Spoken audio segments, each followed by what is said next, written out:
Pass rolling to his right. They throw it. The in route to Tanner Steck. Makes the catch. Steck dives for the pylon. Touchdown! Up by the Nuggets and an attack. That'll go for a kill from Anasteer. Lamar looks for a block, makes a man miss at the 5. End zone touchdown. Swirls. Sets up middle. Jensen for the exclamation point kill. 30, the 20, the 15, the 10, and an 85-yard touchdown run for Landon Olsen.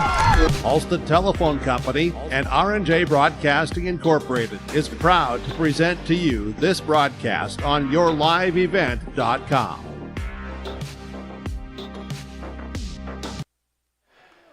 And good evening, everyone. Welcome to our coverage of high school football action here tonight as the Hawley Nuggets get set to host the Park Rapids area Panthers.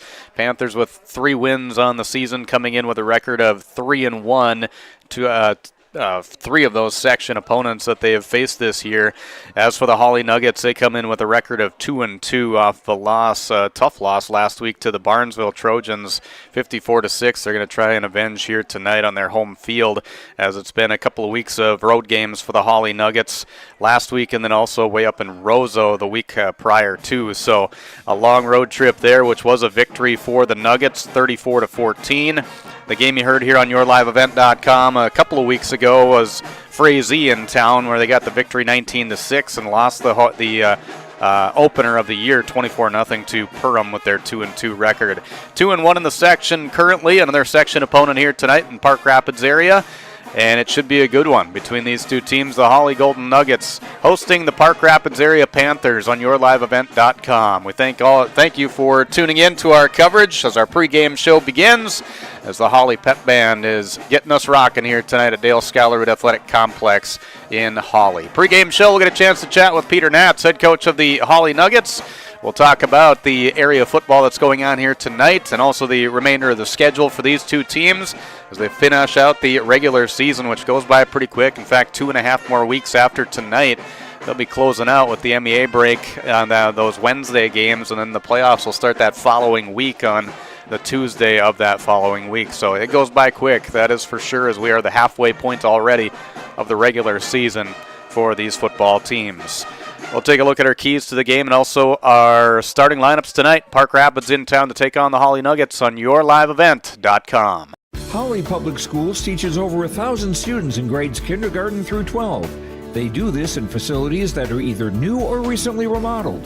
These facilities are not only for Hawley students, but for adults too.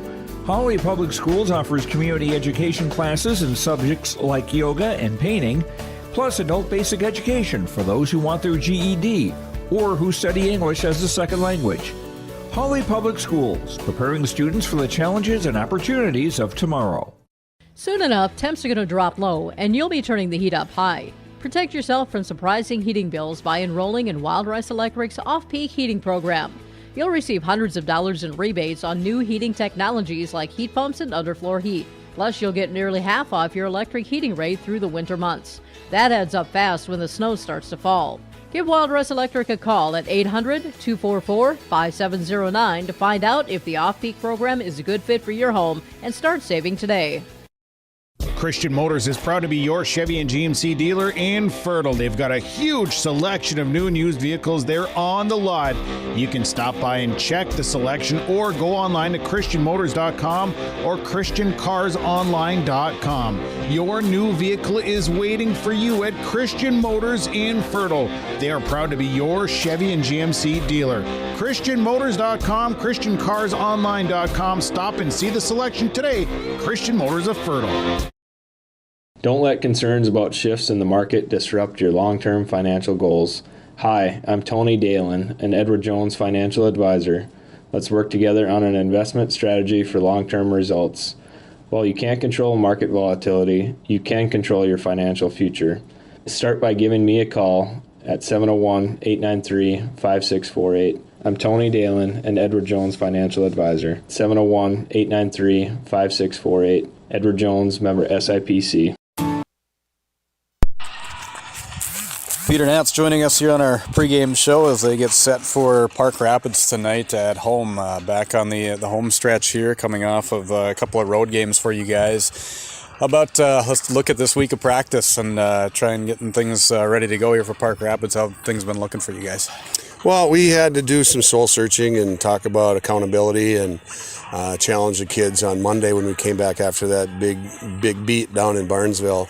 And just a matter of having them look inside and see what it is that they want out of this game and what it is that they want this team to achieve, because we're at the halfway point. And actually, we're beyond that. After tonight, we've got 2.5 weeks of regular season football left is all. And we talk about how fast it goes every single fall when we start in August. And this is the fastest one yet so far. But it was a good week. It was some learning went on. There was a couple of aha moments where, okay, so this is why, so there's a couple of these, now I get it kind of things. And you have those throughout the season, every season, but I didn't know it would take as long as it did to have some of these guys come around this week. I know in the start of the year, too, there was a lot of excitement, a lot of energy and everything from the players. Did you see that bounce back a little bit here this week? I mean, comparable to last week's game? Well, the only bad part about last week was the game. You know, we had a great week of practice. We were positive. We had a lot of energy. Everything was good. We had our staff was like, we're going to play with these guys. Not only that, but we could win this game. And the wheels fell off the cart right after 5 plays. Here goes Birch on the 6-wheeler. That's always something. Yeah, absolutely. But you know, the only bad thing that's happened really in the last couple of weeks was that night at Barnesville, because everything else has been positive. And I want our kids to get back out on the field and have some success, because I think when that starts to happen, that things are going to snowball in our favor. As far as Park Rapids goes, what do you know about them? I know it's been a little while since you guys have played them, or have you played them, I mean, in the recent years? No, it's been about 8 years or so since we've played them. The only thing that we're really familiar with is Jeremy Nordic, their head coach. He was at UNC when we played them in the playoffs several times over the years. But I'm thinking it's been at least 8 years since we played, maybe longer. I don't think Coach Burcham was with us the last time we played him, so it might be over 10 years. But Jeremy Nordic brings with him a certain amount of toughness. The kids Park Rapids kids are going to play hard. They're going to play tough. They're going to be aggressive, and they're going to play with a little attitude. Then if you're going to be successful in this game, that's what you got to do. And that's one of the things that Jeremy really instills in his kids, and they believe in him. And our kids are going to have to match that tonight. And if we want to get back on the winning side of things, it has to start tonight. As far as the skill level of what you've seen in the film coming into tonight's game, what have you seen as far as what they've got for skill? Well, their quarterback is a real good athlete. He's not super big, but he's very fast. He's very athletic. When they need something to get taken care of, they need a first down, he's the one that's going to be having the ball in his hands, whether it's a run with him keeping the ball on a quarterback sweep or a quarterback power, or if he's going to run with that same power look with an option off of it, or that same look with a rollout boot and then a pass over the top. They do a really nice job of setting up that one of their longer pass plays with that sweep look, because they get that corner to bite, and then it's just a lollipop it over the top for a big gain. So we got to make sure that our secondary kids are really keyed in tonight and tuned in and stay focused and stay accountable. They've got a big wide receiver, number 8, does a nice job in space, around people, catching the ball in traffic. He's made some really nice plays, and they got offensive linemen that really, if he gets into a kid, it usually doesn't bode well for the other side. So we've got to be using our hands on the defensive line and to be keep separation and not let them get their mitts on us. I know some health and injury situations you guys have been dealing with too. How has that affected? I mean, just the positions and moving guys around. Has that been a big change? I don't know that it's such a big change, but we've had more kids missing practice this week with injury and illness, and last week, I guess, a little bit. So more kids are getting reps in practice, so we're gaining some experience there. But as far as our kids and how they perform, they're Gunner Fleming and Hines are going to rotate some at linebacker tonight. They've both been sick this week. One missed 2 days, one missed 1 day, and we're going to have to rotate those guys because they just don't have enough gas in the tank right now, and they're still kind of weak. But right now, that's our best option, and at that linebacker spot. So we're going to do that, and we'll let her rip from there. Sounds good. As always, appreciate the time. Good luck tonight. All right, we'll see you later. That's Peter Knapp, head coach of the Hawley Nuggets, joining us here on our pregame show as they get set to host the Park Rapids area Panthers tonight. They come in with a 3-1 record. The Nuggets at 2-2 on the year. Senior night for 2023 going on here this evening. A core group of seniors that they've got here for this year for the Hawley Nuggets. They'll have homecoming coming up next week when they host Pelican Rapids. And the last home game for the Nuggets will be the MEA Wednesday when they host Crookston. Mixed in there on October 13th, they will have their last road game. That will be way up in Warroad. So not only a trip to Roseau this year, but also close to the Canadian border up to Warroad later on this season as well. Nice part about it is they're all section opponents, so they get a chance to see the teams that they would see during the playoff time. They started that schedule with Frazee in that win in week 2. And then Roseau is a section opponent. Barnesville last week, Park Rapids area tonight, Pelican, Warroad, and Crookston to finish off the season as well. So they will see every single section opponent in the regular season, which is always a great thing leading into playoffs. We'll take a break. We'll come back with more on our pregame show. It's Hawley and Park Rapids at Dale Scholarwood Athletic Complex in Hawley for high school football action tonight on YourLiveEvent.com, powered by Halstead Telephone Company and R&J Broadcasting Incorporated. At Enbridge, we believe sustainability is the foundation of our success. How well we perform as a steward of our environment, a safe operator of essential energy infrastructure, a good neighbor, and a diverse employer defines our success. Learn more about Enbridge's environmental, social, and governance commitments and our Indigenous Reconciliation Plan at Enbridge.com. Let's get real. Get ready for a place that's big enough to grow and small enough to care. The University of Minnesota Crookston offers more than 35 majors, minors, and certificates. Earn a University of Minnesota degree, where you can make a difference in a close-knit community. Faculty become friends, and friends feel like family. You don't need a big city, just big dreams. The University of Minnesota Crookston. Real, hands-on, and will get you ready for anything.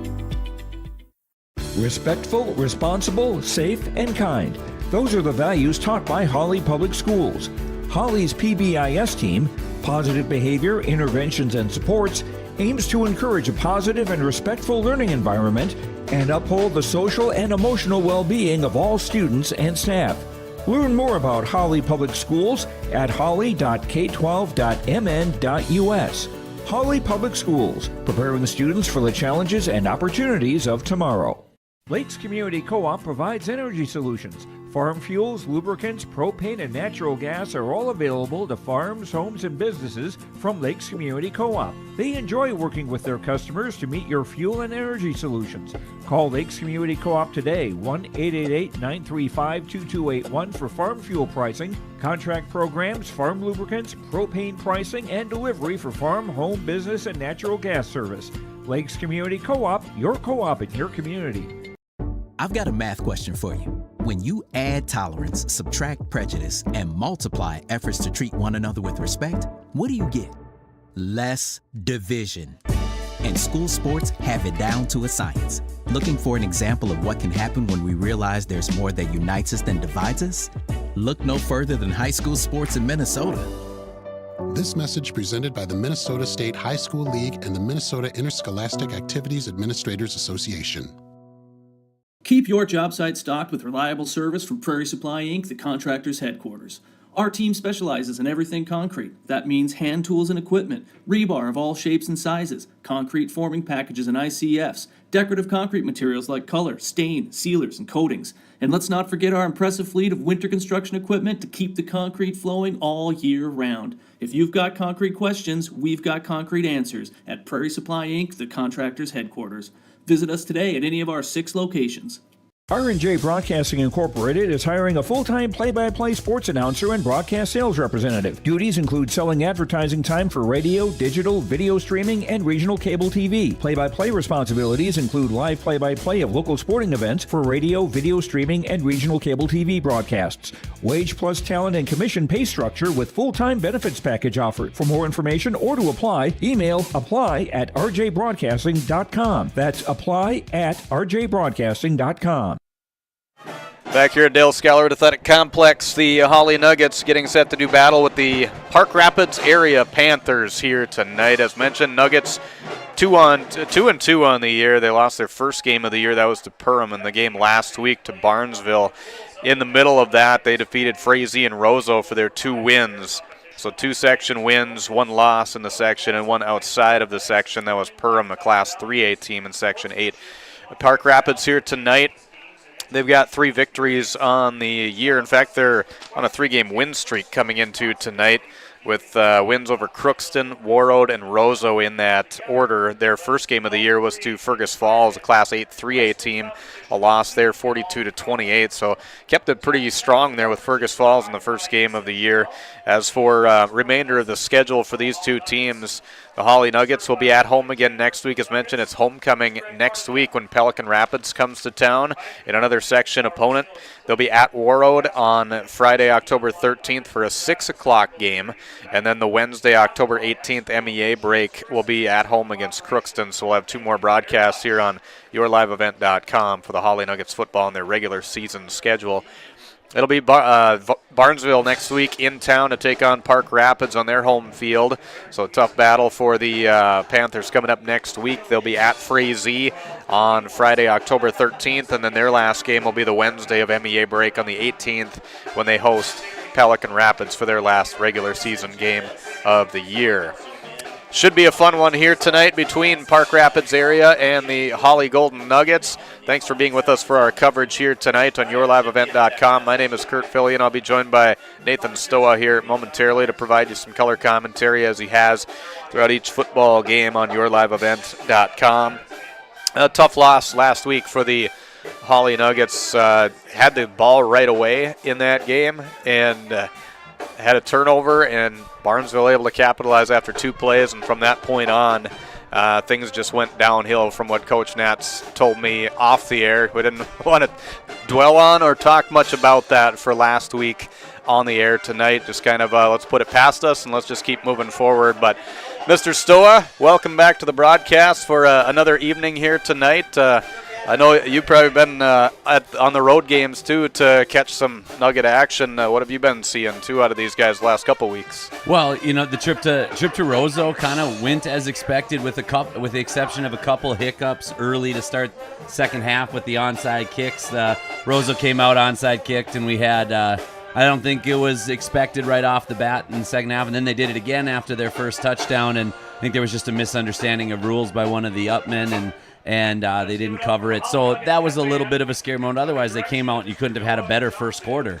Then tale of 2 stories, go Charles Dickens on the whole bit, or Tale of 2 Cities was the first quarter in Barnesville was the exact opposite of the one in Roseau. It was just, there wasn't anything that went right early. But, and I'm not going to take anything away from the team 20 miles to the south, but the fumble was, just a lack of blocking up front that never allowed it to, never allowed that mesh point to happen. And the 2 interceptions, Noah would admit that he didn't make them work for anything on that one. They were bad reads at bad times, and it wasn't like, hey, he threw a great ball and somebody made a great play. They're correctable mistakes for what hopes to be another time around, and if that doesn't happen, all the games between now and when that could happen. So I think that it was a lot of correctable stuff, and I think really it's going to come down to tonight, is there a refocus amongst the big fellas in the trenches to keep their quarterback clean and provide some running lanes on offense for the running backs, and then on defense to make sure that plays are being made on the D-line and the linebackers, and they're not leaking out and making the secondary guys have to make a play. It sounds like Park Rapids, just watching them a little bit here in the warm-ups too. They've got some height, they've got some decent athleticism too, and it sounds like their quarterback does a very nice job of managing the offense, figuring out what they need to do in certain situations, and one that can really take control in a game. Yeah, Noah Morris is going to be the closest thing we see around here on any other team other than what we're going to see next week with Timmy Guler coming back in Pelican. And Timmy coming off his knee is on a little bit of a pitch count and brings a little more fire hydrant to his game when you're trying to bring him down. But Noah Morris isn't much different, except with just a little less size to him. They're going to run him a lot. They're going to run a lot of student body right and student body left out of the pistol action, and whoever's tasked, whether it's an outside linebacker or whether it's a D lineman, to contain plays is going to be a big factor in how well the defense will play against Mr. Morris tonight. I mean, this is a team that we talked about. Their wins have come against some of the teams in the area that have been struggling. But this is also a squad that had Fergus Falls down 21 rip. I know the game didn't, turn out in Park Rapids' favor, and at the same time, they gave some points up late, but they jumped on a bigger school early, had a lot of energy going, and played really well early in that game. So, this may be a coin flip and maybe a home field advantage type separation game, but Hawley's going to have to, like I said, they're going to have to correct some mistakes from last week, and this is going to be a top, a high quality team, as far as what they need to contend with on the schedule the rest of the year. You mentioned it already. Coach Nats talked about it too from that previous game and that first quarter of play. The energy level that Barnesville brought last week and just set the tone right from the start and basically shoved all confidence out of the way for the Hawley Nuggets in that game.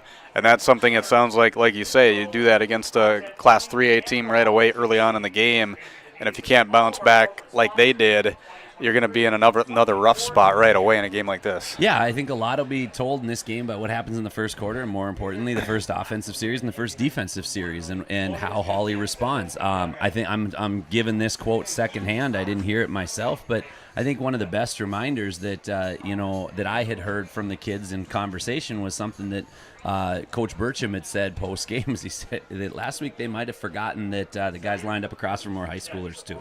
There was just that moment where what the program is, the reputation, good, bad, and ugly of your rivals.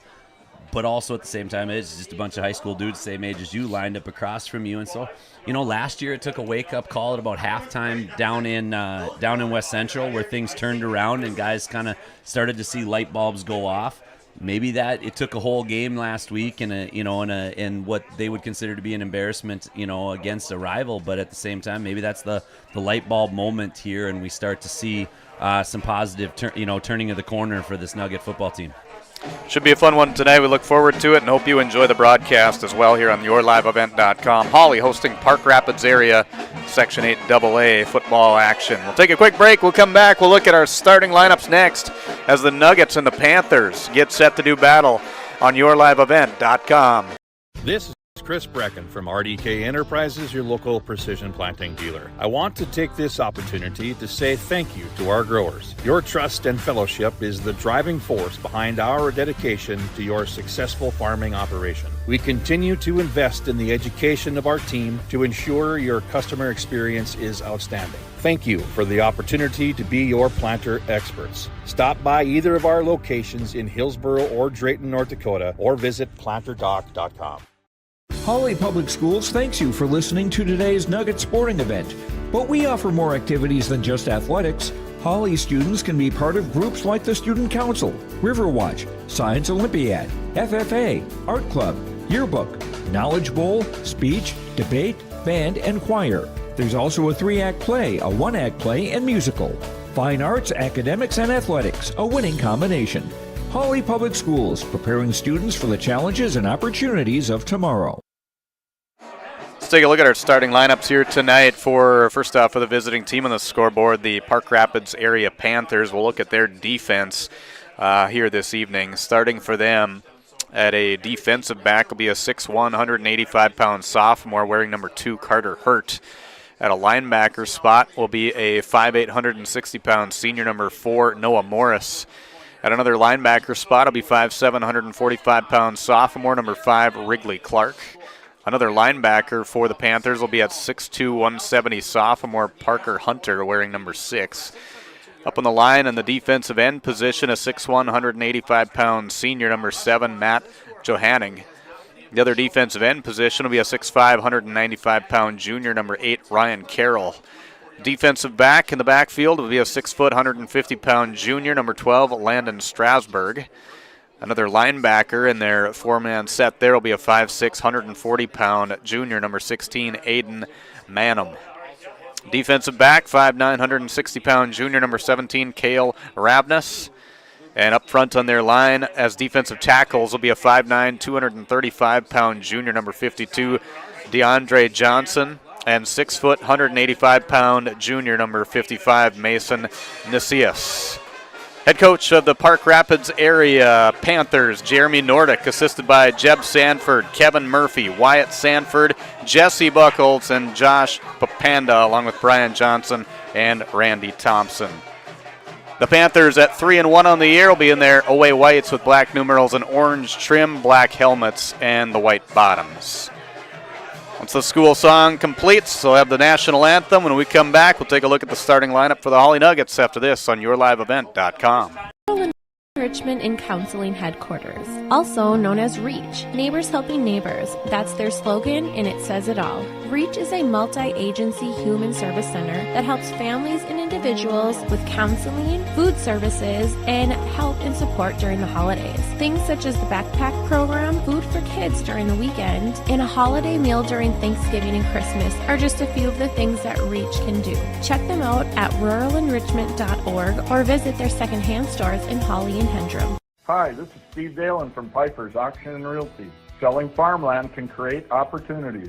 The opportunity to cancel debt, the opportunity to invest the sale proceeds into higher earning ventures, or maybe the opportunity to enjoy items you have waiting on your bucket list. Whatever the reason might be, the time has never been better to market farmland at historically high prices. To help realize your opportunities, call me, Steve Dalen, at 701-893-8517. Every Wednesday night at 7, watch the YourLiveEvent.com Coaches Show, presented by the Hillsborough Economic Development Corporation. Stay up to date with the latest goings-on in the region, as we'll hear from area coaches in North Dakota and Minnesota. Plus, we'll highlight area high school seniors and their achievements in the classroom and on the court with our Senior Spotlight. That's the YourLiveEvent.com Coaches Show, presented by the Hillsborough Economic Development Corporation, Wednesday nights at 7 on YourLiveEvent.com. It's cleaner with Gleaner and less money, too. Find the savings on Gleaner combines at Ziegler Ag Equipment, Highway 9, North Ada. Now, listen to this. 0.99% interest, less than 1% interest, 0.99 interest for 5 years on all new Gleaner combines, or choose 0% interest for 24 months. These Gleaner combines are getting raving reviews from the demonstrations and from those who have purchased Gleaner combines this summer. Gleaner combines from Ziegler Ag Equipment, Highway 9. Welcome back to Dale Scholar Road Athletic Complex as we take a look and finish up our lineups here as they completed the Star Spangled Banner and go through the lineups here tonight for both teams. Starting for the Hawley Nuggets on the offensive side, we will look at here. Up on their line, starting at the center position, will be a 6 foot, 286-pound senior, number 76, Alex Paulson. Next to him is a left guard, a 6'2", 224-pound junior number 64, Blake Bigger. The right guard on the opposite side of Paulson will be a 5'10", 208-pound senior number 51, Colin Larson. The left tackle, a 6'1", 206-pound senior number 60, Sam Cluck. Right tackle, 6'6", 234-pound junior number 66, Blake Donner. In the backfield, under center or in the shotgun position at the quarterback will be a 6'5", 210-pound junior number 7, Noah Nelson. Tight end will be a 5'10", 196-pound senior number 8, Tyler Garai. At a slot position, a 6'3", 170-pound senior number 1, Brevin Stoa. At a flanker, a 6'1", 172-pound junior number 2, Zach Liebach. Their running backs will be a 5'7", 155-pound senior number 10, Lucas Skank. And the other back will be a 6'2", 218-pound junior number 22, Jack Ames. Head coach of the Hawley Nuggets, Peter Natz, assisted by Tim Peterson, Nick Burcham, Aaron Haugen, Zion Smith, Travis Haugen, and Dave Ames. The Hawley Nuggets at 2-2 on the year in their home maroons, gold numerals and Nuggets painted across the front. They got the maroon helmets to go along with that and the maroon bottoms. Starting lineups, part of our pregame show here tonight as the Nuggets host the Park Rapids Area Panthers on yourliveevent.com, powered by Halstead Telephone Company and R&J Broadcasting Incorporated. My name is Kurt Fillion with the broadcast call. Nathan Stoa, my color commentator for tonight, once again on the broadcast. And Ben Grunke is controlling the videography for tonight. He's a 9th grader here at Hawley High School. So we appreciate everybody part of our team here tonight, making it possible, and a special thanks to all of the sponsors for helping make the broadcast possible. You see them scrolling across the screen there. You see them during the commercial breaks. And plastered across on the bottom there, Lakes Community Cooperative, bringing us our scoreboard here tonight as well, as we have the Hawley Nuggets and Park Rapids area in football action for tonight, 8AA football action. Well, we are set. I tell you what, the start of the day didn't look like it was going to be too promising for weather, but boy, it's cleared up to be a very nice night here, Mr. Stoa, for some high school football. Yeah, that was a elementary school roller coaster of weather early this morning, and it was kind of fun and crazy to look at. But yeah, glad it's passed, and we've got ourselves almost a perfect night for football. We got some leaf color changing, and just the right temperature to make everybody comfortable. Absolutely. We are getting set to go here as you see the teams taking the field and getting ready to rock and roll. Park Rapids area will be kicking off to get things started here tonight. So Hawley will be on the offensive side here this evening in the start of the first quarter of play. So we are ready to roll. Back to receive here for the Hawley Nuggets will be Levi Lelm and Lucas Skank, and I'll tee this ball up and get ready to boot it away, and that's going to be Jaden Whalen to boot it here for Park Rapids. So first quarter is underway. Welcome to the broadcast on yourliveevent.com as we are set, and the kickoff is going to Lelm deep in the backfield around the 5-yard line. Takes it to the 10, 15, scoots back into the middle, cuts a couple of guys out of his way, and he's taken down around the 28-yard line, and that's where the Nuggets will have control to start things off here tonight. All right, we'll see what happens here right off the bat. Not great improvement on kick return there from last week. A lot of work done by Lelm there on his own. Not a lot of contact up front, but now we'll see what the ones on the depth chart do on the inside to help these skill position players get free. So Nelson will get them huddled up here and go through the chat to see what they want to do first offensively on a 1st and 10 from their own 28-yard line is where Hawley will have it. Their first offensive series against Park Rapids with their 4-man front defensively, the 4 linebackers and the 3 defensive backs. Snap back goes, handoff goes to Ames, tries to take it right side. He's corralled there by Park Rapids area's defense, but he's still able to manage a couple of yards on that play and make it a 2nd down and 8. All right, so single high safety coverage for Park Rapids. They've got a few defensive back looking bodies that they play in tight at linebacker, quarterback Morris being one of them. Near side of the field that time, it looked like Stoa had single coverage, and I believe Liebach did as well with only that single high cover safety. Mark the ball a little bit farther forward up to the 31-yard line, so a 3-yard gain makes it 2nd down and 7. Shotgun formation, stacked in the backfield with a couple of backs, so wing off left. Nelson looking to air it out, finding his receiver Stoa, and is diving after it, almost able to make the grab was Brevin Stoa, just a little bit out of the reach, so incomplete pass.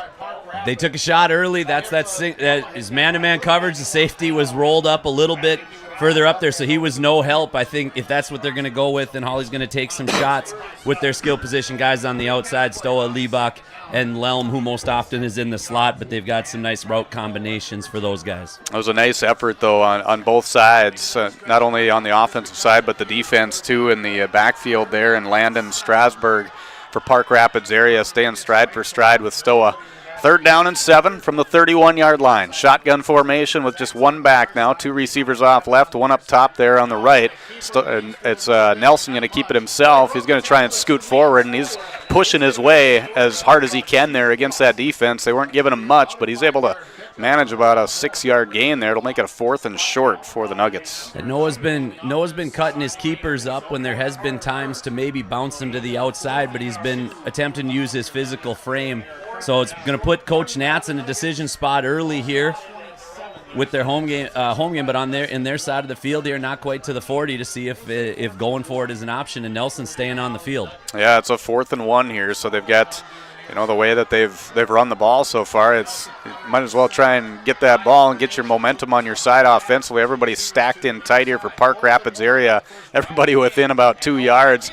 And it's going to be Noah Nelson keeping it himself, pushing his way forward. He's got plenty of room for that first down, and they'll move the chains. Yep, good decision there. Noah's got a choice, so he comes off that sneak with his 6'5" frame, as he can go left off his center, he can go right off his center, he can even slide down the line a little bit further if necessary. So he's able to use that frame to find a first down.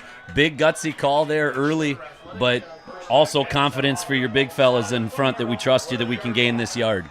So a first down keeps the series alive here at the Hawley 40-yard line. First down and 10. Shotgun formation for Nelson. Barks it out, hands it off. This is going to Skank. Skank hops over one would-be tackler and then jumps all the way to the 45-yard line where he's taken down. So a 5-yard gain for Lucas Skank. A couple linemen cut on their blocks there. That provided a cutback lane for Skank over to the far side of the field. Then he used some of that athletic ability to propel himself up for a good gain, which opens up your playbook here quite a bit in second and 5 here. Spit it out eventually. Yeah, you got her there. There we go. 2nd down and 5, like you say, shotgun formation again for Nelson. As he'll hand it off, he does. Gives it to Skank. Nice decision. Skank powers his way forward, blasts into one of the tacklers there. That was number 2, Carter Hurt. And it didn't hurt Skank, that's for sure. He spun around that, got another couple yards. He, in fact, gained 7 on the play and enough for the first down. And that might be the first time all year where a Hawley running back hasn't met contact until linebacker level, and that's where Skank got to. So into Park Rapids territory now at the 49-yard line. Same formation again. 2 receivers off left. They'll hand it off. Skank straight up the middle, and another nice gain there. Hey, if it's working, keep on doing it. He's going straight up the gut there in between the center and guard position there. And, boy, that's another nice gain. That's an 8-yard gain there, his largest tonight. And now you're ahead of the chains. You're 2nd and short. You've got play actions here, which is basically the entire offense where Noah's got some RPO stuff at his disposal. That last time Levi did not have double coverage since Levi's entered the field. Now he's got it again as Morris comes out from his linebacker position. So they are double teaming the slot. He's going to keep it this time. Nelson is going to be met in the backfield there. They didn't fall for it. It looked like they were going to try to. Matt Johanning there to get the tackle. The solo tackle for him did a really nice job of reading that and not falling for it. And Nelson, with that power going against him, he was still able to fall forward to gain 1 yard. It'll make it a 3rd down and 1, but a nice read there by the Park Rapids defense. Yep, if you're going to go for it on your own 40, you're going to go for it on their 40 most likely, so you got that whole playbook. Wouldn't be surprised to see Hawley take a shot off of play action here with Liebach single covered and jammed on the near side of the field. They'll bark it out, see if he can get somebody to come off sides. They were coming in hot there for a moment, showing blitz. They'll hand it off to Skank. Skank, he's close. The ball is right, the nose of the ball is right by the line where he needed, but I think he's going to come up maybe a foot or 2 short. It's going to depend on which official they go with. Near side had one mark, and he slid around to match his far side teammate there. So yeah, not much gained there, but need to look like that across the 39-yard line to be sure of it. Yeah, and I think where his knee was down there, and that was a good spot there. They initially had it a little bit closer than that, but it was a good spot. And we got a timeout here as they want to talk some things over on a 4th and short with 7:02 to play first quarter. No score between Hawley and Park Rapids area. Nuggets are doing a nice job of moving the football here in this first offensive series. In fact, their 10th play of the drive will be coming up when we return to yourliveevent.com from Hawley here tonight. Hawley Public Schools teaches over 1,000 students in grades kindergarten through 12. They do this in facilities that are either new or recently remodeled. These facilities are not only for Hawley students, but for adults, too. Hawley Public Schools offers community education classes in subjects like yoga and painting, plus adult basic education for those who want their GED or who study English as a second language. Hawley Public Schools, preparing students for the challenges and opportunities of tomorrow. 4th down and short coming out of the timeout. The timeout was taken by the Nuggets. Both teams allotted 3 timeouts per half, so that was one of their 3 that they've used. We're nearly 5 minutes into the first quarter of play. Nuggets have had control since the start. As mentioned, this is their 10th play of the drive. They're led by Lucas Skank with 4 carries, 21 yards in this offensive series. So Park Rapids in these short-to-go situations has brought their corners up to jam. High formation backfield, and again, they're going to give it to Nelson. He'll just keep it himself. He'll push his way forward, and pretty similar to that last fourth down conversion play that we saw. I think he's got just enough to get that first down again. He's got probably a half a body length to get over there, and he does. Yep, and that was another one, too, where the sideline officials were both coming in at different spots, and they went with the near side official that time as he was pointing for a first down. So fresh set of 4 here for the Nuggets and a good long extended drive here. They're at the Park Rapids 39-yard line. First down and 10. That's the 3rd first down of this offensive series, almost halfway through the first quarter already. Nelson will bark it out in the shotgun formation. He'll take a step back, fires this one into the middle, intended for Lelm. Incomplete there as he was just trying to turn around, and a good job of the Park Rapids defense. They gave him one last blast there right at the end to ensure that ball did not bounce back into his hands, so incomplete. Yep, and that was a clean and well-timed hit because Head Levi had the ball. That's the play that has to be made, and the safety over the top there had his eyes up and didn't have the crown. His crown of his helmet was where it needed to be, which was pointing up. So clean hit there, really tight window for Nelson to throw through, and he put it on the numbers for Lelm.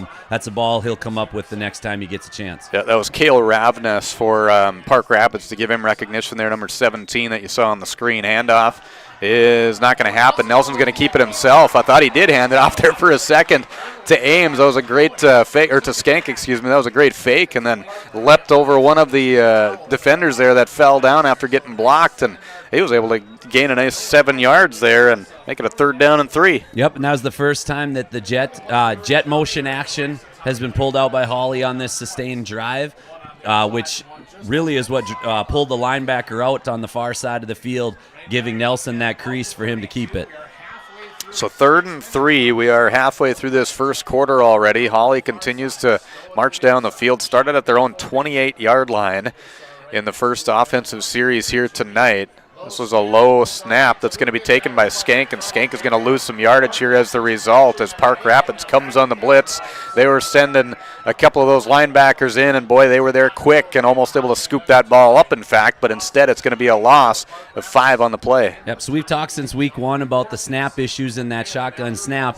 It's been corrected here for the most part over the last few weeks, except in some of these sustained drive situations where maybe fatigue starts to play a factor up there on the O-line. So something that needs to, just be a deep breath, clear the cobwebs, and get ready to make that play.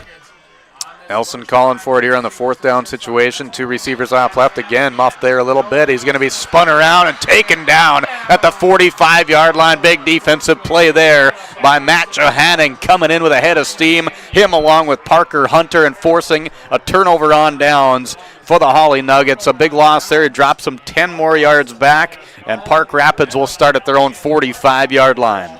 Yep, and that's the spot this year where Hawley just seems to be unable to get out of their own way. 2 straight bad snaps on 2 critical plays. After a great sustained drive, you would love to come out with points on. So how can they respond after a run of success, but now no points to show for it? How's the defense going to respond against the electric Morris?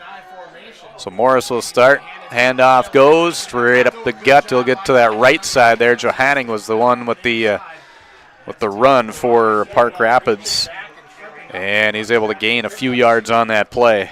Yeah, it looked like Tyler Girai was able to bring him down there from his left defensive end position. So a gain of 3 on the play. Park Rapids, 2nd down and 7 from their own 47-yard line. Off and running here in a shotgun formation, too. They'll pitch it out left side. Johanning again has some room. Scoots back into the middle, and he's going to be taken down around the about the 50-yard line. Actually, that was Jaden Whalen for Park Rapids. He was gaining about 4 yards on the play. It'll make it a 3rd down and 3. So a lot of teams will use ball deception to try to fool linebackers and get them to flow hard. Park Rapids and Noah Morris uses a lot of footwork deception. And on that time, it was a spin move, a reverse pivot in the basketball world to flip that one out to the near side of the field. Looks like the outside linebacker, Gunnar Fleming, was the one responsible for outside contain. Handoff goes. This is to the second man through there. That was Aiden Monham for Park Rapids, and he was trying to find some room off that left side, but not a whole lot doing. He was able to gain maybe a yard on the play. Just got barely across the 50-yard line, so give him 1 on that play. All right, Park Rapids not known for punting very often. They have to be buried deep, so right at 50, Hawley's not going to be – they're going to be concerned here to see what – and make sure that the ball is actually booted off someone's foot here. That previous play, though, was made by Jack Ames, who in 4 games this year has been one of, if not the best football players on the field each time out. 4th and 3 is what it is right at midfield. They'll snap it back, and punt is going to be made, and that'll bounce at about the 20-yard line, taken by Lelm. Lelm tries to get away from a couple of defenders. He does, shakes one off, tries to jump away from another, and he's going to be taken down by a couple of defenders on the special teams there, right around the 25-yard line. So they make it a punt here, a 3-and-out for Park Rapids after a kind of a long drive there to get that first quarter going where they couldn't punch one in. So they'll try it again with 3:06 to play first quarter. All right, so Hawley did what they needed to do. It was a 3-and-out right after the disappointment of the bad snaps in 3rd and 4th down in the previous drive. Get back to that sustained offense, and when you see a moment where you can take advantage potentially of some of that single coverage and that jam coverage, take a shot. And a better way to go compared to last week. They didn't let it get them down after that long sustained drive. They just came back and played defense. Handoff goes Skank, bounces to the outside, gets to the 50, the 45, still going, and he's knocked down at the 42-yard line. A big gainer there for Lucas Skank. Right side of the line, lead blockers did their job. Fantastic up front that time. Lucas had a great job, read his blocks well, bounced it out to the sideline, and now we flipped field position back nearly to where we were in that previous drive when things fell apart. A 30-yard gain right there for Lucas Skank to get them their 4th down of the night in the first offensive play of this series. So into Park Rapids territory at the 43-yard line. Shotgun formation. Nelson hands off to Skank again. It tries to bounce to the outside, and he's spun down by the defense. One had the feet. The one had the shoulder pads. Took a couple of guys to get him down, and he's still able to gain a couple on that play. Big Blake Downer clearing some fellas out of the way. They weren't running behind him on that play, but old 66 looks like he's come to play and knock some bodies around up front. So Lucas Skank, 7 carries, 49 yards here in this first quarter of play. 2:05 remaining on the clock. A 2nd down and 8 for the Nuggets that they're looking at right now with 2 receivers left, 1 right. Shotgun formation in the backfield is Skank with Nelson as quarterback. Fakes the handoff, right side in the middle. Ball's deflected and down. Incomplete pass. That's great coverage. You know, a lot of times in the NFL you hear them talking about the D-back ran the route for the receiver. That's what happened there. It was good play fake, good route by Liebach, but he almost got undercut there by the D-back as he was stride for stride on that deep in route or post route, whatever he was looking to run there, deep slant potentially. You can tell that their defensive backs did their homework this week in practice. I mean, just watching that the different routes that these receivers do throughout the week. We've seen it already in this first quarter of play. They've been sticking stride for stride on these guys, and they're in it. You can see it in Park Rapids defense. Man in motion is Ames. They'll air this one out. Going for Lelm. He's open. The reception is good. In for the score. Touchdown Nuggets. A 42-yard touchdown reception from Noah Nelson to Levi Lelm. That kind of, those times when you wish you would have said what you were thinking, but then you waited, and it's exactly what happened. Lelm and Park Rapids had some confusion there in how they were going to cover the slot as they've been bumping a linebacker out, and then they've been pulling a safety over the top. That time there was some confusion and a blitz coming, so it was purely single coverage. Stoa ran a fake smoke screen where he stopped his route early, bringing his corner up tighter even off of that jam, and Lelm, it's just him one-on-one, and he's going to be the better athlete more times than not. Extra point kick attempt. This one is up, and this one is good through the uprights. Lakes Community Co-op scoreboard. The Nuggets strike first with 1:45 to play first quarter. Hawley leads Park Rapids area 7-0 on YourLiveEvent.com. Temps are going to drop low, and you'll be turning the heat up high. Protect yourself from surprising heating bills by enrolling in Wild Rice Electric's off-peak heating program. You'll receive hundreds of dollars in rebates on new heating technologies like heat pumps and underfloor heat. Plus, you'll get nearly half off your electric heating rate through the winter months. That adds up fast when the snow starts to fall. Give Wild Rice Electric a call at 800-244-5709 to find out if the off-peak program is a good fit for your home and start saving today. A 4-play drive capped off by a 42-yard touchdown pass. Noah Nelson to Levi Lelm. Extra point kick good, makes it 7-0 in favor of the Hawley Nuggets on senior night 2023 here tonight. So a great way to get things going here on the offensive side. Defensively had a nice stop too, going 3 and out for Park Rapids in their first and only offensive possession they've had so far. We'll see what the Nuggets can do again here as they'll get ready to boot this one away. This is Brock Hines, the freshman, to kick. An end-over-end kick to the 20-yard line where it's taken by Park Rapids. Straight up the gut they go. That's Parker Hunter who had the reception. He takes it to about the 32-yard line for a 12-yard gain on the special teams. Yep, Kylan Lowe down the field, got on his legs first before he was joined by, I believe, Gunnar Fleming. If Gunnar was out there, it looked like a 21 to me, but Kylan Lowe was first contact and on the ankles of the return man. So first down and 10 at the 31-yard line is where the ball is going to be placed. 31. As mentioned, just 3 carries for Park Rapids in that first offensive series. Jaden Whalen with a 4-yard carry. Matt Johanning with a 3-yard carry. And Aiden Manham with a 1-yard carry in the first offensive series. Quarterback will take it himself left side, waiting for his blockers to establish, but Nuggets defense saying, no, you're not going to be able to establish anything here. We'll just take you down right here, Noah Morris, and that's going to be no gain on the play. Yeah, Blake Bigger coming from what his right defensive end position did a good job stringing out that what appears like it's going to be option, but they cut the running back in front of the quarterback, more of a student body left type situation. But Jack Ames once again scraping down the line to join the play. Looks like Hawley staying with their 4-3 defensive formation here, which is going to single them up just as Park Rapids is singled up on the other side. Yeah, and you can see those defensive backs come up basically line for line against the linebackers there, scurrying back there. Nice defense by Donner, putting on the pressure, forcing the quarterback into a tough spot. Passes this one out near the first down marker. It's going to be grabbed. We got a penalty flag coming out late too. Near the Hawley sideline, or closer to the Hawley sideline, you saw it come out. So we'll see what that comes to be. The reception was good at the 45-yard line, but not much that can come out there. Maybe an illegal man downfield because of the scrambling. Otherwise, it's going to be some defensive holding or pass interference situation in there. But this looks more like it could be a lineman downfield due to the scramble situation and them trying to protect their quarterback. Blake Downer was the one that was chasing Morris around, and it looked like he was trying to contain a chicken inside of a coop. And it is, like you say, illegal man downfield here for Park Rapids, so this one will come back. And that'll be a 5-yard penalty.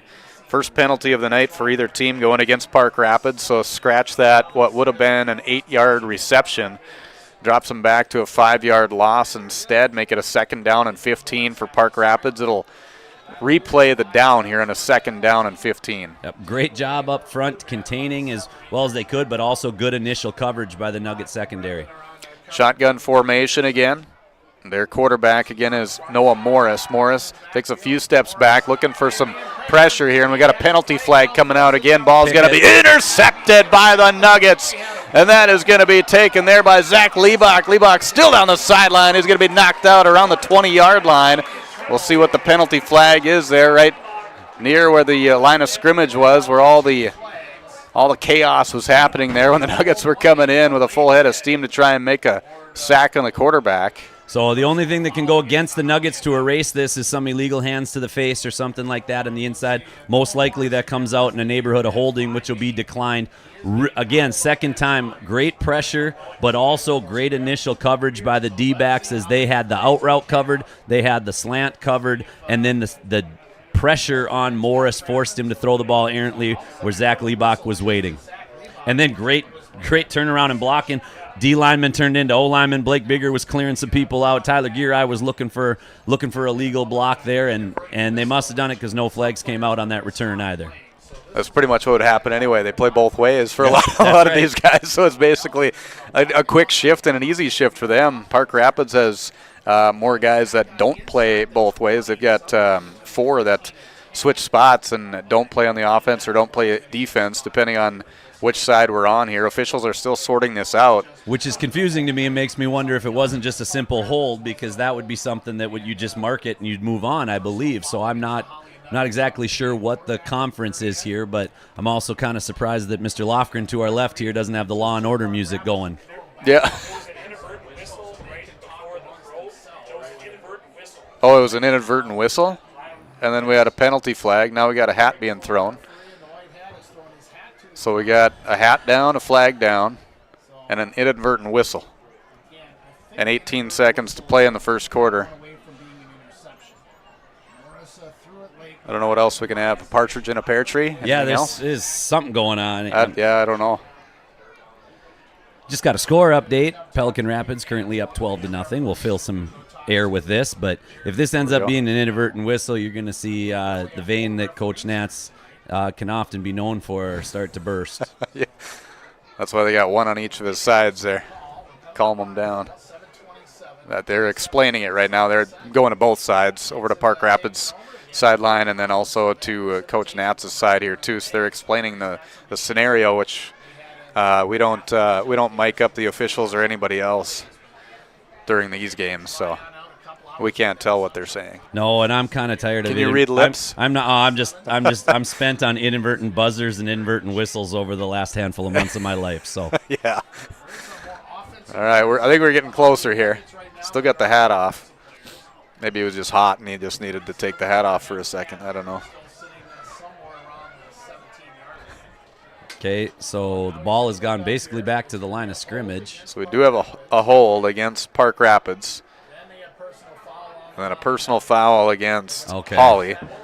So they'll offset, so we will just replay the down. So after all of that, back and forth and chat and conference and everything else, we've got second down at 15 again. So there was, so just to clarify it all here, there was a hold. We were right. We did not see the personal foul on Morris back there while he was being chased around, which is a concern as a guy's being chased around. If you have him, it's when he lets go of the ball and how guys play through it. But that will negate Liebach's interception, which would have been, I believe, his second interception of the season. So back to 1 for Zach and back to defense for Hawley. And that would have been excellent field position as he made it all the way to the 20 or a little bit beyond that. Back to pass. Morris airs this one out as a receiver, but it's a little bit overthrown. But I tell you what, credit the defense again, blaring through there for the Hawley Nuggets to put on the pressure just as he was coming through. That was a very nice job by the defensive front there for the Nuggets. Yeah, I absolutely love the play call. You're back behind the sticks. You probably didn't deserve to have the football anyway and to take a shot, and then the receiver was able to get a couple steps on Skank, but the ball was just a little overthrown here. So the Nuggets dodge a bullet after Park Rapids dodged a large bullet on the potential turnover. Yeah, and Johanning too. He's got the long strides at 6'1". You can see that he can get down the field pretty quick. Looking to air this one out. Morris again, pressure put on. Finds some space, and it's picked off again. Nelson this time gets that ball at the 20, 15, 10. He's pushed out of bounds.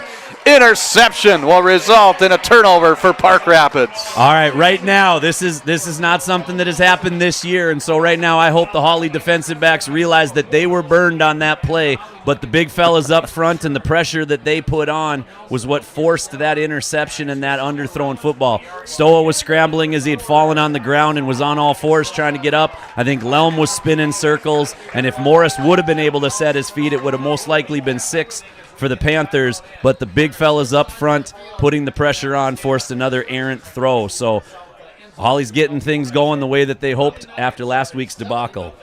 1 quarter in the books. It's Hawley 7, Park Rapids area nothing on yourliveevent.com. Our scoreboard brought to you by Lakes Community Co-op. We're back to start the second quarter right after this.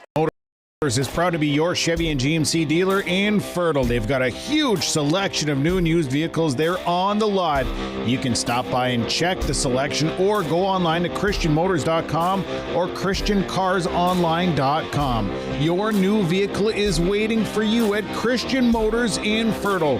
They are proud to be your Chevy and GMC dealer. christianmotors.com, christiancarsonline.com. Stop and see the selection today. Christian Motors of Fertile. Don't let concerns about shifts in the market disrupt your long-term financial goals. Hi, I'm Tony Dalen, an Edward Jones financial advisor. Let's work together on an investment strategy for long-term results. While you can't control market volatility, you can control your financial future. Start by giving me a call at 701-893-5648. I'm Tony Dalen, an Edward Jones financial advisor. 701-893-5648. Edward Jones, member SIPC. Second quarter starting up here at Dale Schuyler Athletic Complex, yourliveevent.com for Section 8 AA football. The Hawley Nuggets hosting Park Rapids area, and they lead them 7-0 as they take over after an interception by Noah Nelson. His pass to the left side, incomplete, intended for Tyler Garai, and make it a 2nd down and 10. I love the route combination there that Coach Aaron Haugen threw out there on that play. Timing was just a little bit off. Girai not known. He's more your blocking H-back, blocking tight end type body there. But Park Rapids has been jumping on that slant route. So Stoa on the far side of the field runs a deep slant, and they sneak Girai in right underneath him. If that ball is on his hands and he hauls it in, he's going to be at the pylon. So same formation, shotgun with 2 backs right by each side of Nelson. He'll fake the handoff, pitch it out right side for Ames. Ames trying to find some room. He's going to be pushed out of bounds around the 10-yard line. He'll gain a couple yards on that play. It'll make it a 3rd down and 8, but not a whole lot of room there for Jack Ames on his 2nd carry of the night for 5 yards. Yeah, well done there by the left side of the Panther defense there. They all stayed home. Nobody that shouldn't have flowed with the fake handoff to Skank there. So the pitch on the option play wasn't there. They did a good job covering that up. And actually just 1 yard is all they'll give him on that play. It'll be a 3rd down and 9 for the Nuggets at the Park Rapids 11-yard line.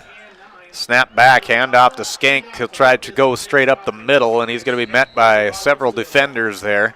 Had a couple of blockers initially there, but it just wasn't enough against that defense as they came on strong when they needed to, and he was able to gain 4 yards on the play, make it a 4th and 5. Yep, that's a we're going for it run. We're not going to think about extending the freshman's range here on his field goals. That's a get back, open up a few extra plays in the playbook, and put the ball in your college prospect quarterback's hands. So 4th and 5 for the Nuggets. Try and convert another 4th down here tonight. They've done it a couple of times in that first quarter in the first offensive series. A pass into the middle for Stoa is caught for the touchdown. A slant right up the middle for Brevin Stoa. Put 6 more on the board for the Nuggets. Come back to it that time after they've used it as a fake a couple different times now. Come back to it. Stoa ran that route just a little bit sharper than the one before when they snuck Girai underneath it and got underneath the defensive back. Didn't have any opportunity for him to undercut that route. And that would be the first touchdown connection of their careers between Nelson and Stoa. So Nelson, nice passer, a 6-yard touchdown pass it was to Brevin Stoa in the end zone, diving in for it. Snap is there, the kick is up, and the kick is good to make it 14-0 on your Lakes Community Co-op scoreboard with 11:08 to play in the first half. Hawley in control of this one over Park Rapids area early on yourliveevent.com. At Enbridge, we believe sustainability is the foundation of our success. How well we perform as a steward of our environment, a safe operator of essential energy infrastructure, a good neighbor, and a diverse employer defines our success. Learn more about Enbridge's environmental, social, and governance commitments and our Indigenous Reconciliation Plan at enbridge.com.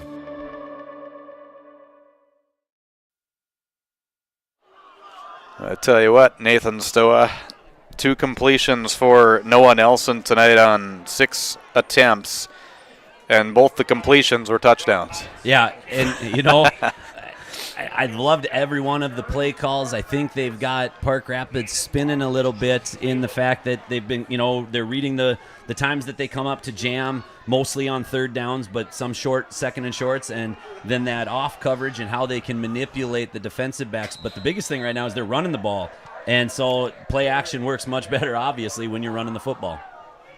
Squib kick down the middle is going to bounce around the 20-yard line where it's picked up by Park Rapids straight up the gut. That's going to be Jaden Whalen taking that one to the 36-yard line, and that's where Park Rapids will have it offensively. But, yeah, that's a 42-yard touchdown pass, and there a 6-yard touchdown pass for Noah Nelson to Lelm on the first attempt and Stoa on the second. Yeah, and both of those were great balls. They were thrown in, and a couple of the incompletions were close, especially the one to Lelm that hit him, but hit him in the hands as a great ball by Noah. But that ball to Brevin on that last play, that had one spot it could go. Trust the receiver to use his hands and to haul that one in. The one to Lelm, trust him to run underneath it. So the completion percentage isn't where he wants it, but it's been effective.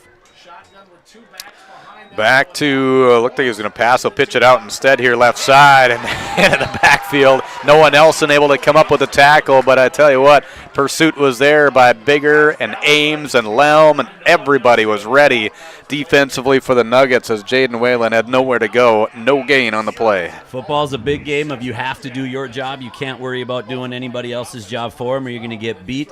That time, everybody did their job to string out that option play, and Jackson Skank, as a sophomore, stayed incredibly disciplined there to continue to keep the edge set so that Noah could come from his linebacker position and finish it off. But if Jackson comes in too hard early, that ball's pitched, and we're watching him run. 2nd down and 10 for Park Rapids. They'll roll it to the right side this time. Ball's going to be thrown, and he was coming. I thought it was going to be Zach Liebach coming for an interception there. He just couldn't get there in time, but he had enough of a stride to get the nice wrap up there in the tackle, a solo tackle for Liebach to stop and make it just a 5-yard gain there for Park Rapids. Yep, Brevin over the top had his. Zach had the under coverage on that one with the far outside receiver, and he read it really well. There's going to be plays that they're going to make. Now, can you make your solo tackle? Zach came up that time and played his position incredibly well. 3rd down and 5 it is for Park Rapids. This is their 3rd offensive series. They're yet to get a first down here tonight in the first just over 1 quarter as we've got a timeout coming in, and this is going to be Park Rapids, I believe, taking the timeout with 9:33 to play in the 2nd quarter. Hawley leads Park Rapids area in football action 14-0 on the Lakes Community Co-op scoreboard. Let's get real. Get ready for a place that's big enough to grow and small enough to care. The University of Minnesota Crookston offers more than 35 majors, minors, and certificates. Earn a University of Minnesota degree, where you can make a difference in a close-knit community. Faculty become friends, and friends feel like family. You don't need a big city, just big dreams. The University of Minnesota Crookston. Real, hands-on, and will get you ready for anything.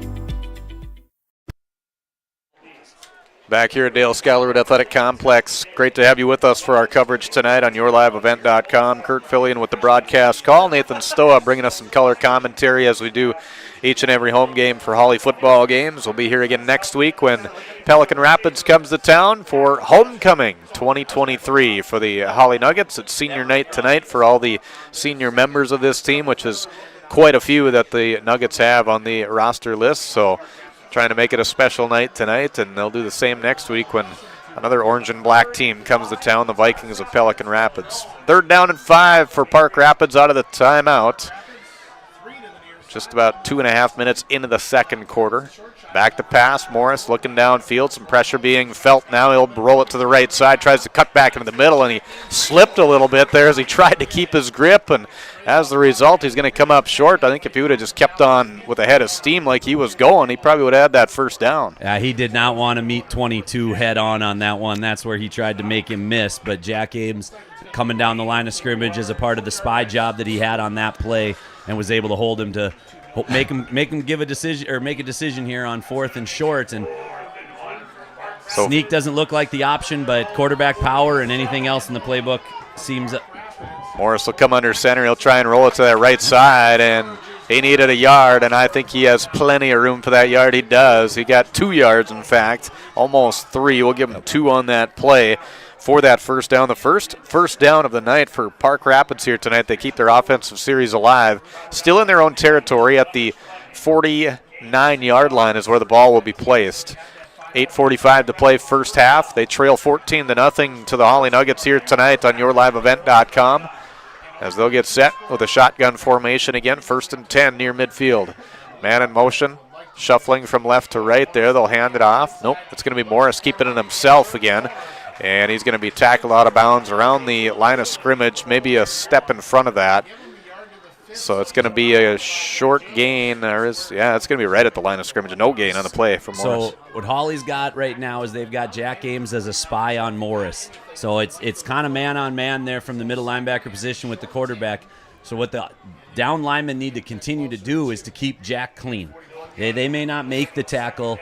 An end guy may string something out around end, but they've got to keep him as clean as possible, not let a linebacker get out to him so that he can continue to follow and pressure Morris. So 2nd down and 10, right at the original line of scrimmage here for Park Rapids. Morris calls it out, a few steps back around the 40. He's looking to air it out. We got a penalty flag going down as he'll roll to the left side, almost knocked into the official there, and his throw is going to be incomplete, out of the reach of the intended receiver, Blake Morris, and rightfully so because he was covered with a lot of maroon jerseys there in the backfield. Liebach was back there, Stoa, along with the defense of Jackson Skank. They were not letting him get anything, and we've got that penalty flag to sort out as well. Yeah, those D-backs right now are basically playing some sandlot football, and it's guard your guy and make sure that you're accountable there. That time, Ames didn't have anywhere to go. It was more of a straight drop back after the shotgun snap, so he just hovered there in the middle of the field, and as soon as Morris tried to break outside the tackle box, he was being shadowed and spied by Ames. So that pressure that's been there and the fact that he isn't able so far to get away from that pressure is what's making life difficult for the Panthers offense right now.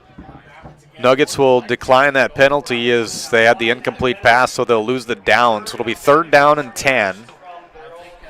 Instead of, otherwise they would have repeated the down. It would have been 2nd down and 15 instead. So make them work for it here in the way the defense has been playing. That's true confidence in these guys to, hey, they're a little bit closer, but you lose a down in the meantime. Back to pass. Morris airs this one out. Well thrown ball. Has a receiver, but it's overthrown. Incomplete pass intended for Ryan Carroll.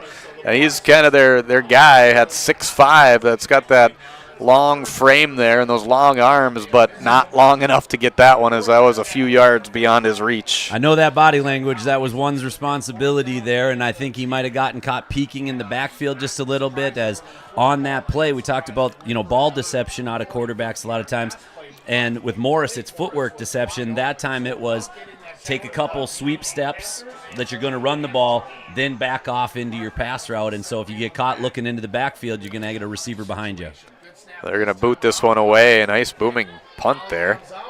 And a bounce, and it's Lelm taking it at the 16-yard line, He spins away from a couple of would-be tacklers, through a couple more, and he'll spin his way forward in a group of Park Rapids defenders there just beyond the 20-yard line. He'll fall forward to about the 23, and that's where Hawley will have it offensively as a turnover on downs for Park Rapids.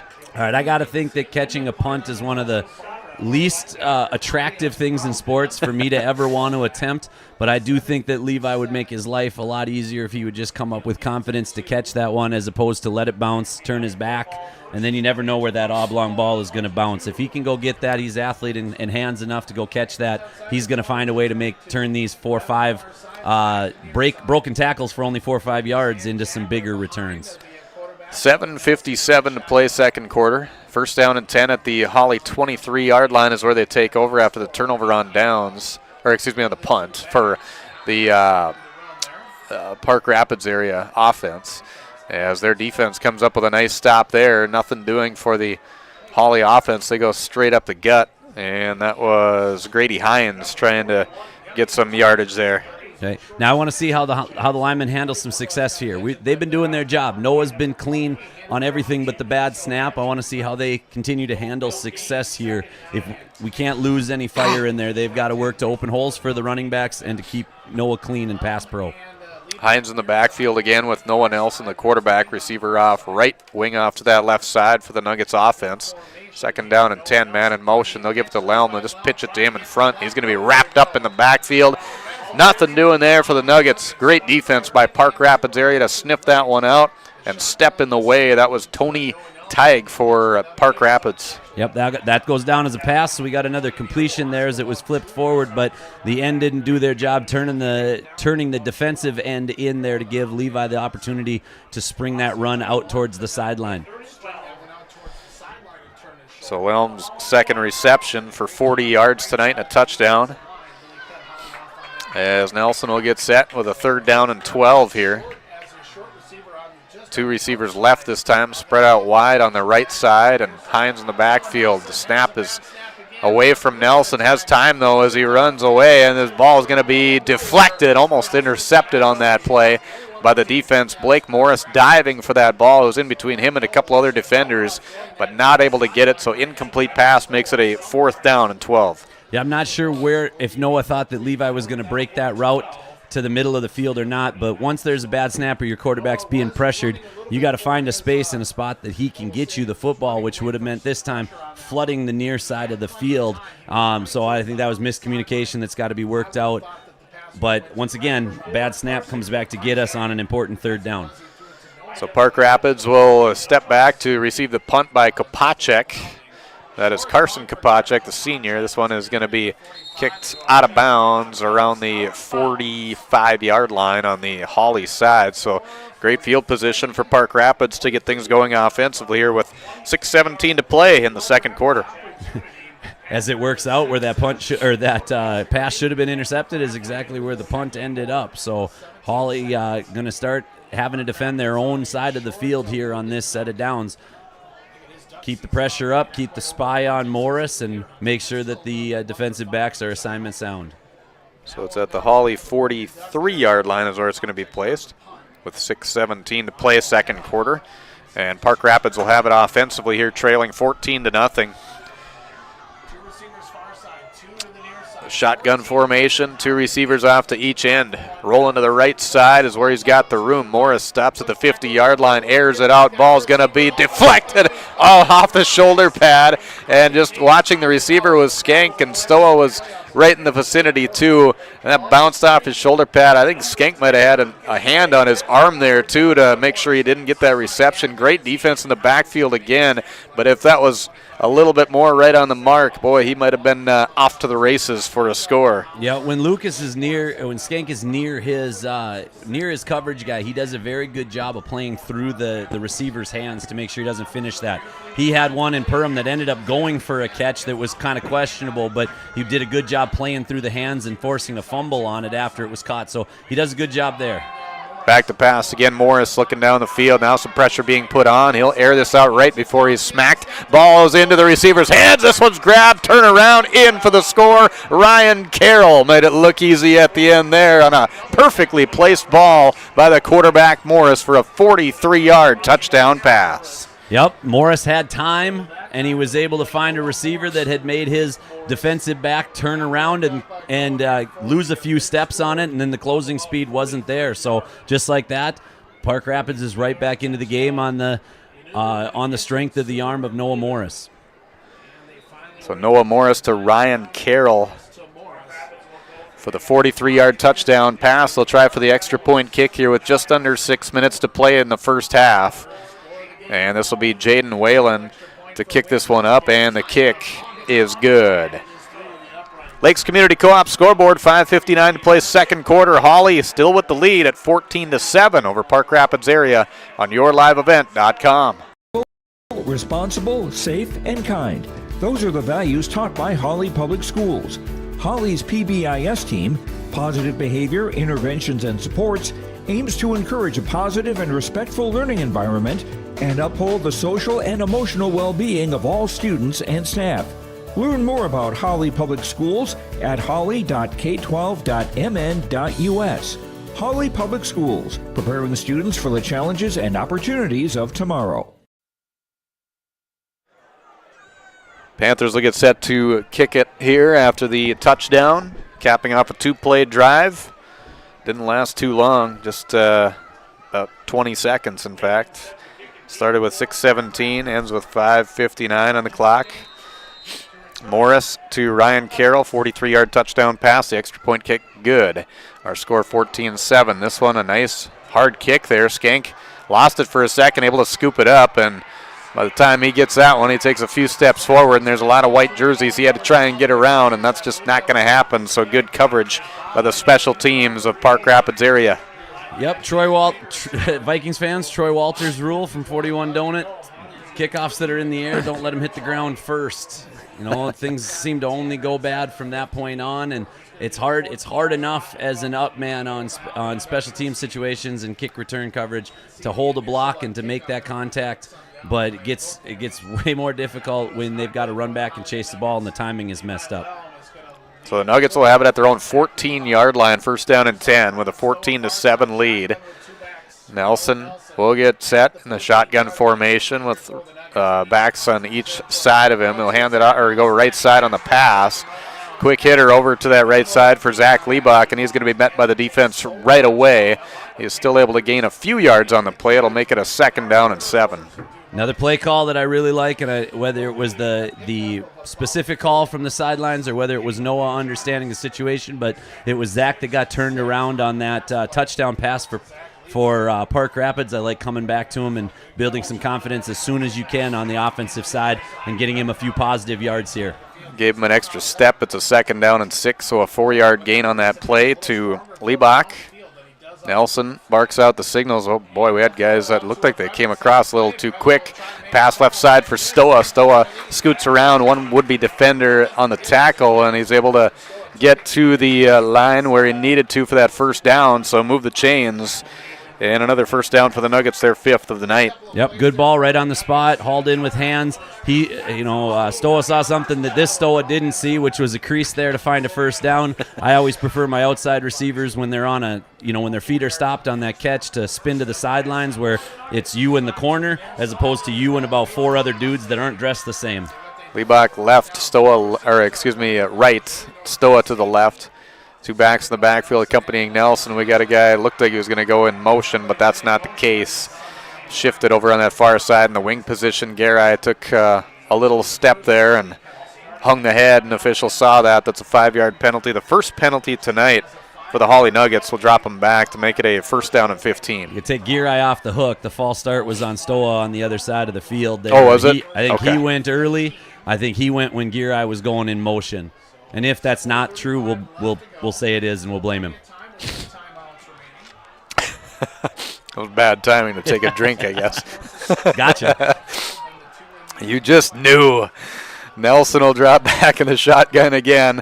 This one is, oh boy, it's fumbled in the backfield, and he's able to jump on it, but dangerous territory there for the Nuggets.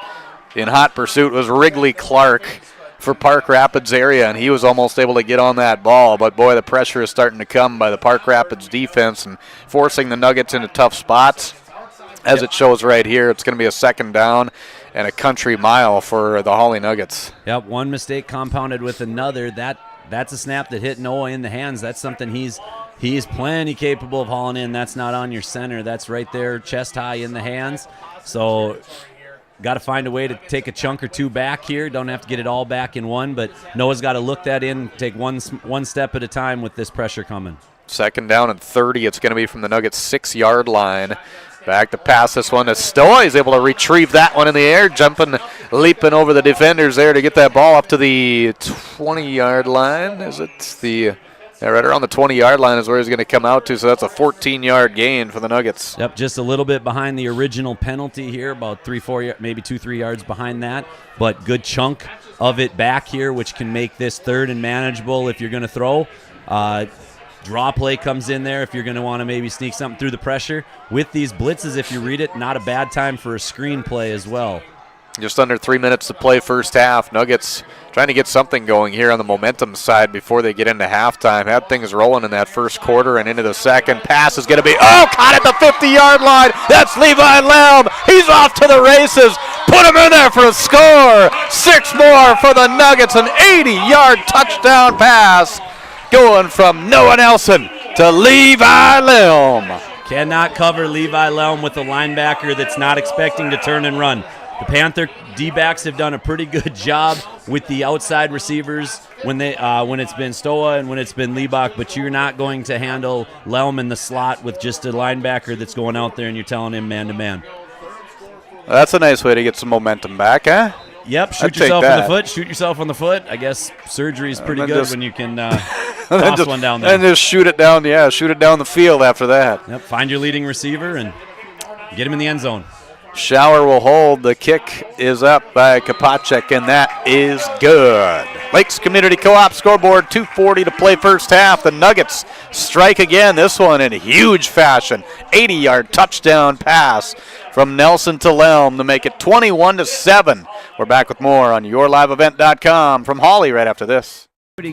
Co-op provides energy solutions. Farm fuels, lubricants, propane, and natural gas are all available to farms, homes, and businesses from Lakes Community Co-op. They enjoy working with their customers to meet your fuel and energy solutions.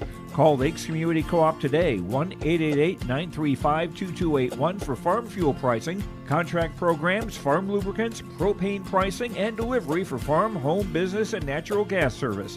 Lakes Community Co-op, your co-op in your community. Well, an exciting way to finish off that drive, a 5-play drive, capped off by that 80-yard touchdown pass from Noah Nelson to Levi Lelm. Lelm, 3 catches, 120 yards tonight, and 2 touchdowns. Stoa's got the other touchdown, which is a 6-yard touchdown reception. He's got 3 grabs tonight, 2 for 27 yards. And Zach Liebach with a grab for 4 yards tonight on the Nuggets side when it comes to receiving. We'll look at all the stats when we come to halftime as Park Rapids will take the kickoff here by the Nuggets. Special teams there to corral around the 36-yard line. I love Brock Hines willing to stick his nose in there, but he might need to know that those NFL kickers, they hang out by that tee for a reason, and he just went down there, tried to make a play, and he got blasted. But he was sticking his nose in there, trying to make his mark, right in the pile with the rest of the guys. Love the aggressiveness, but there's a reason that kicker's supposed to be the last man in that safety situation. He's trying to break that tradition. He just wants to be down there and be part of the group, man. First down and 10 at the 37 is where it's going to be placed for Park Rapids. Shotgun formation. Morris drops back, airs this one out, has a receiver downfield, but the pressure put on. Oh my goodness! They threw a flag. With the hands straight up there, Carson Kopacek maybe got him with the body, I guess, is probably what they were seeing. But well, so Carson never really turned his head to play the football. He actually read the route just fine, and he chose to, when you got a really, really good rebounder on a free throw, sometimes you say don't put your butt into him, just shade him out of there and look at him. He kind of had that thing there where if he'd have just turned his head half a crack, it would have been something that there would have been no flag. He would have looked like he was playing the football. So just on the effort there. So that's a pass interference going against the Nuggets. That's going to be their second penalty for 20 yards here tonight, as that'll be a 15-yarder moving it forward, giving Park Rapids their second first down of the night and into Nugget territory at their own 48-yard line. They've got 2 timeouts remaining, 2:29 to play in the first half. We got trips to the near side for the first time, I believe, from Park Rapids. Yeah, and they got one receiver up on that right side, too, rolling left. With the trips, they'll go left. This one is intended for number 1 there, Blake Morris, and that's a little bit overthrown. He got kind of stumbled up there on his route when he was coming down the sideline. I don't know if he thought he was supposed to stop or if he just tripped a little bit, but regardless, it's incomplete. No, he took a chuck from 10. He took a chuck from Skank there in that route. So the inside receiver, the inside slot receiver there was taken in the flat by Nelson. The other 2 out that ran deep routes were Skank, but he stopped it short and kind of chucked Morris there a little bit, and Lelm had it even deeper. So I actually thought that was probably more of a penalty in the situation than Kopacek's was. The ball just wasn't there. I like that. Did you say Chuck Morris? Chuck Norris? I don't know. Maybe it chucked Morris. Morris. It came across like Chuck Norris. I was getting a little excited Getting excited? Yeah. Thought you were going to freaking smack me in the head or something. No. Okay. Just give maybe you next time, maybe a give karate you the big kick. dodgeball thumbs up. Thank you, Chuck Norris. Thank you. You got an offside? We did. We were lined up. We lined up across in the neutral zone there. I think it was our near side defensive end that was our culprit here. So free yards for the Panthers here on second down. Yeah, 5 more yards, 2nd down and 5. It'll be at the Nugget 43-yard line. Shotgun formation. Morris will take it himself right side. Scoots back into the middle there, and he was tripped up and then collided by the Nuggets defense. They're able to get the tackle, but it pushed him forward another 2 yards, and that got him the 1st down.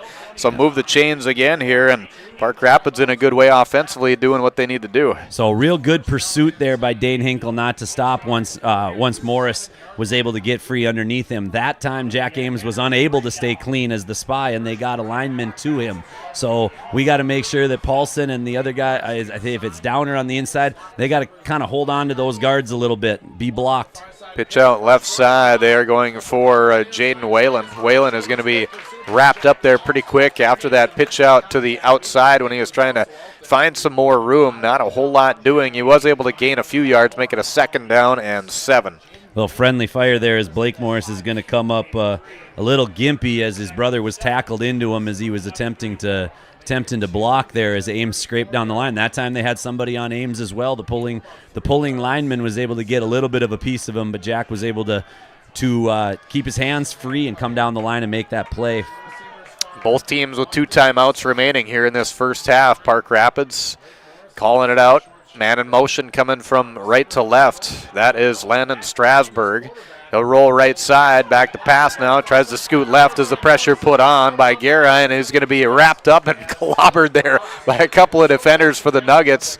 And I think, yeah, he did. He had plenty of room to get that 1st down, and he does. He gains 8 on the play. So that's a big gain for them. Great job by Guerra trying to pursue. That's a task not many D linemen are going to be able to do, which is close that down. But just his pressure alone forced Morris to have to think a little bit, not run as freely.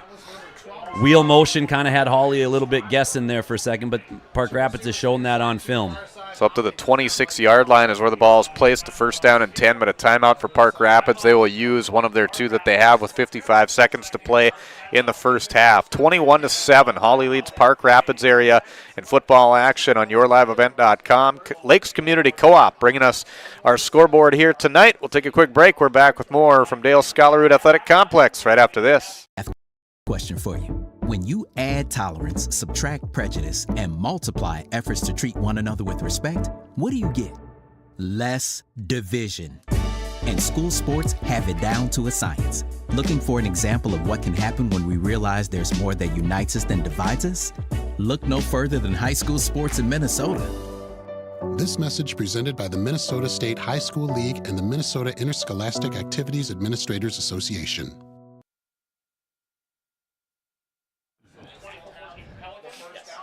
55 seconds remain in this first half here. Stay tuned for our halftime report. We'll go through the numbers, take a look at some individual and team stats of how things have been looking in these first 2 quarters.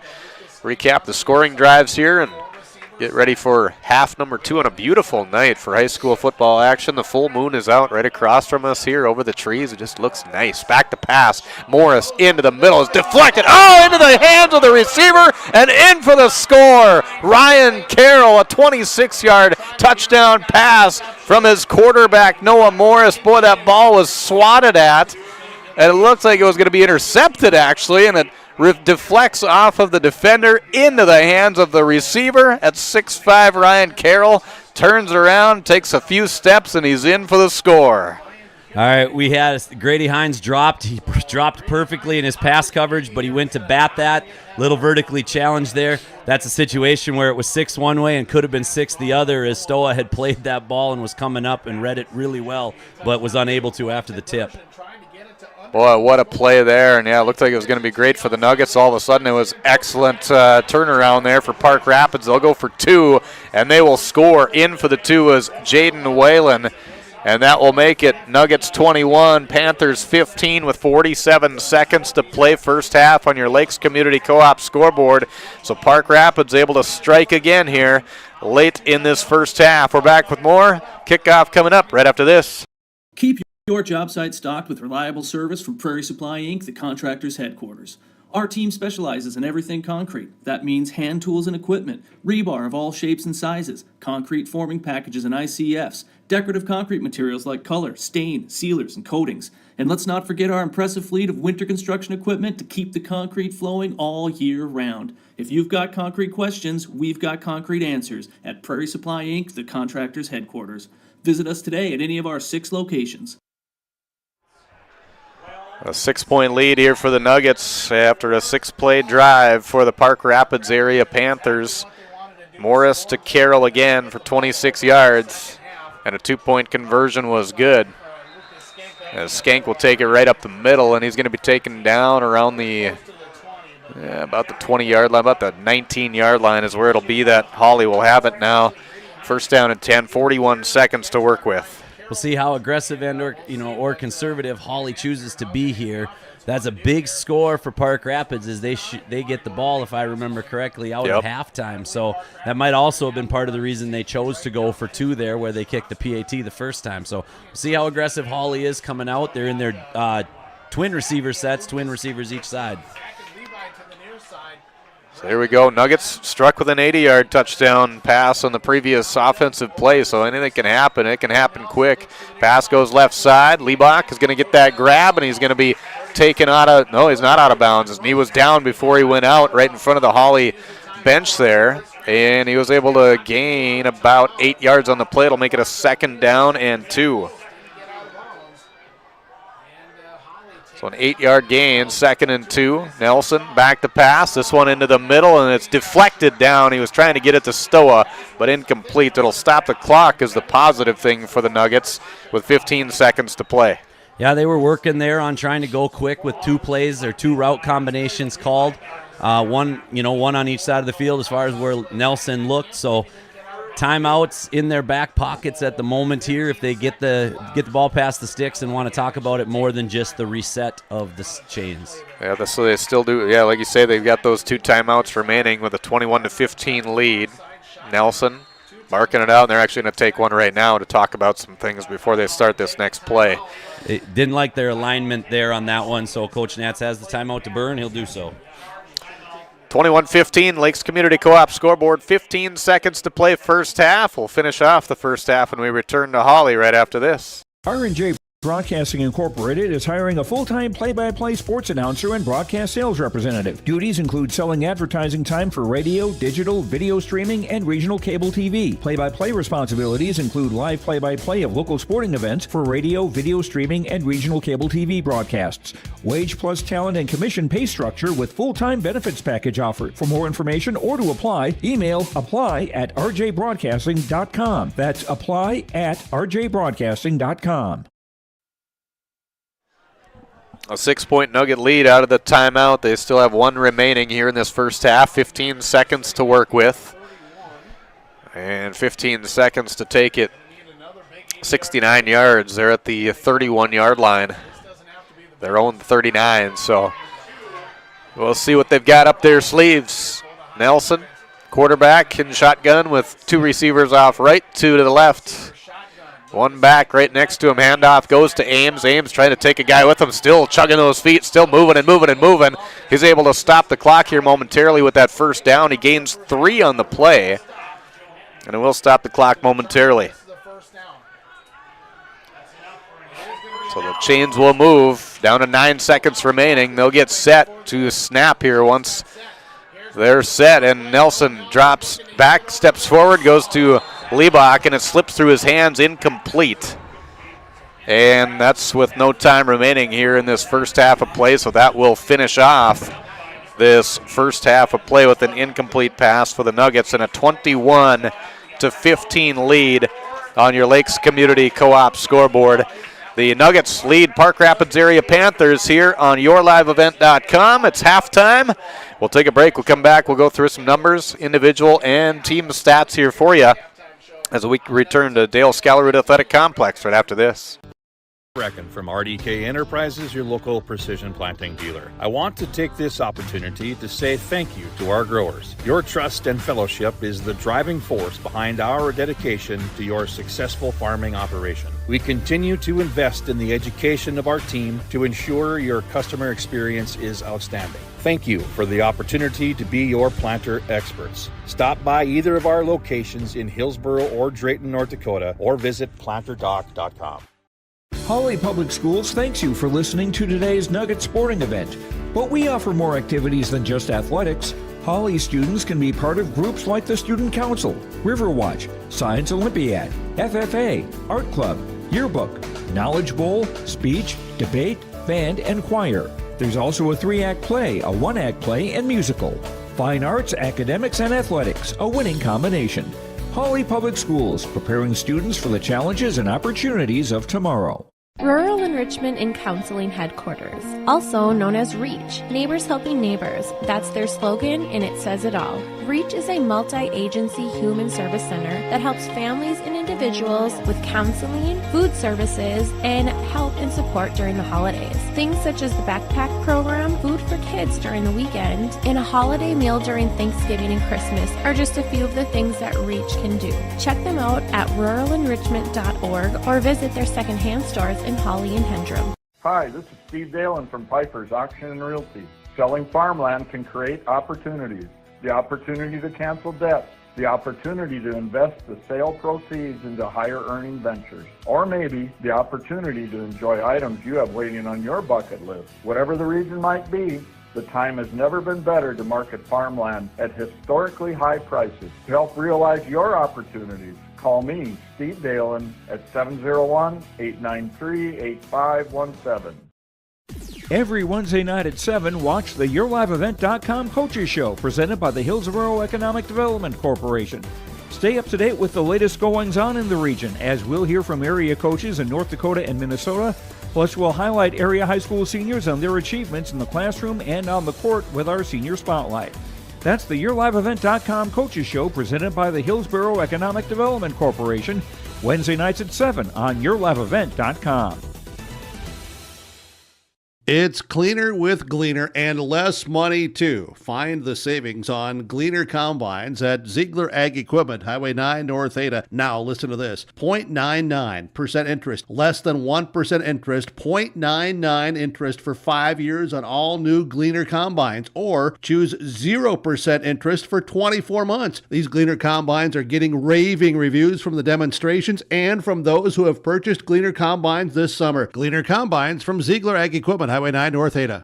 Hawley Public Schools teaches over 1,000 students in grades kindergarten through 12. They do this in facilities that are either new or recently remodeled. These facilities are not only for Hawley students, but for adults, too. Hawley Public Schools offers community education classes in subjects like yoga and painting, plus adult basic education for those who want their GED or who study English as a second language. Hawley Public Schools, preparing students for the challenges and opportunities of tomorrow. Halftime, it is Hawley leading Park Rapids area 21-15 in high school football action here tonight. Let's take a look at our stats after 2 quarters of play. Hawley Nuggets did a nice job on the offensive side here,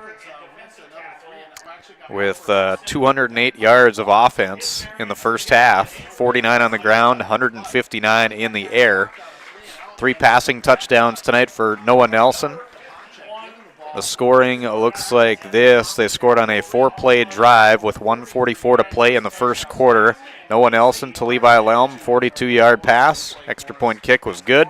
Make it 7-0 at that point. That was the first quarter score as well that it closed out as.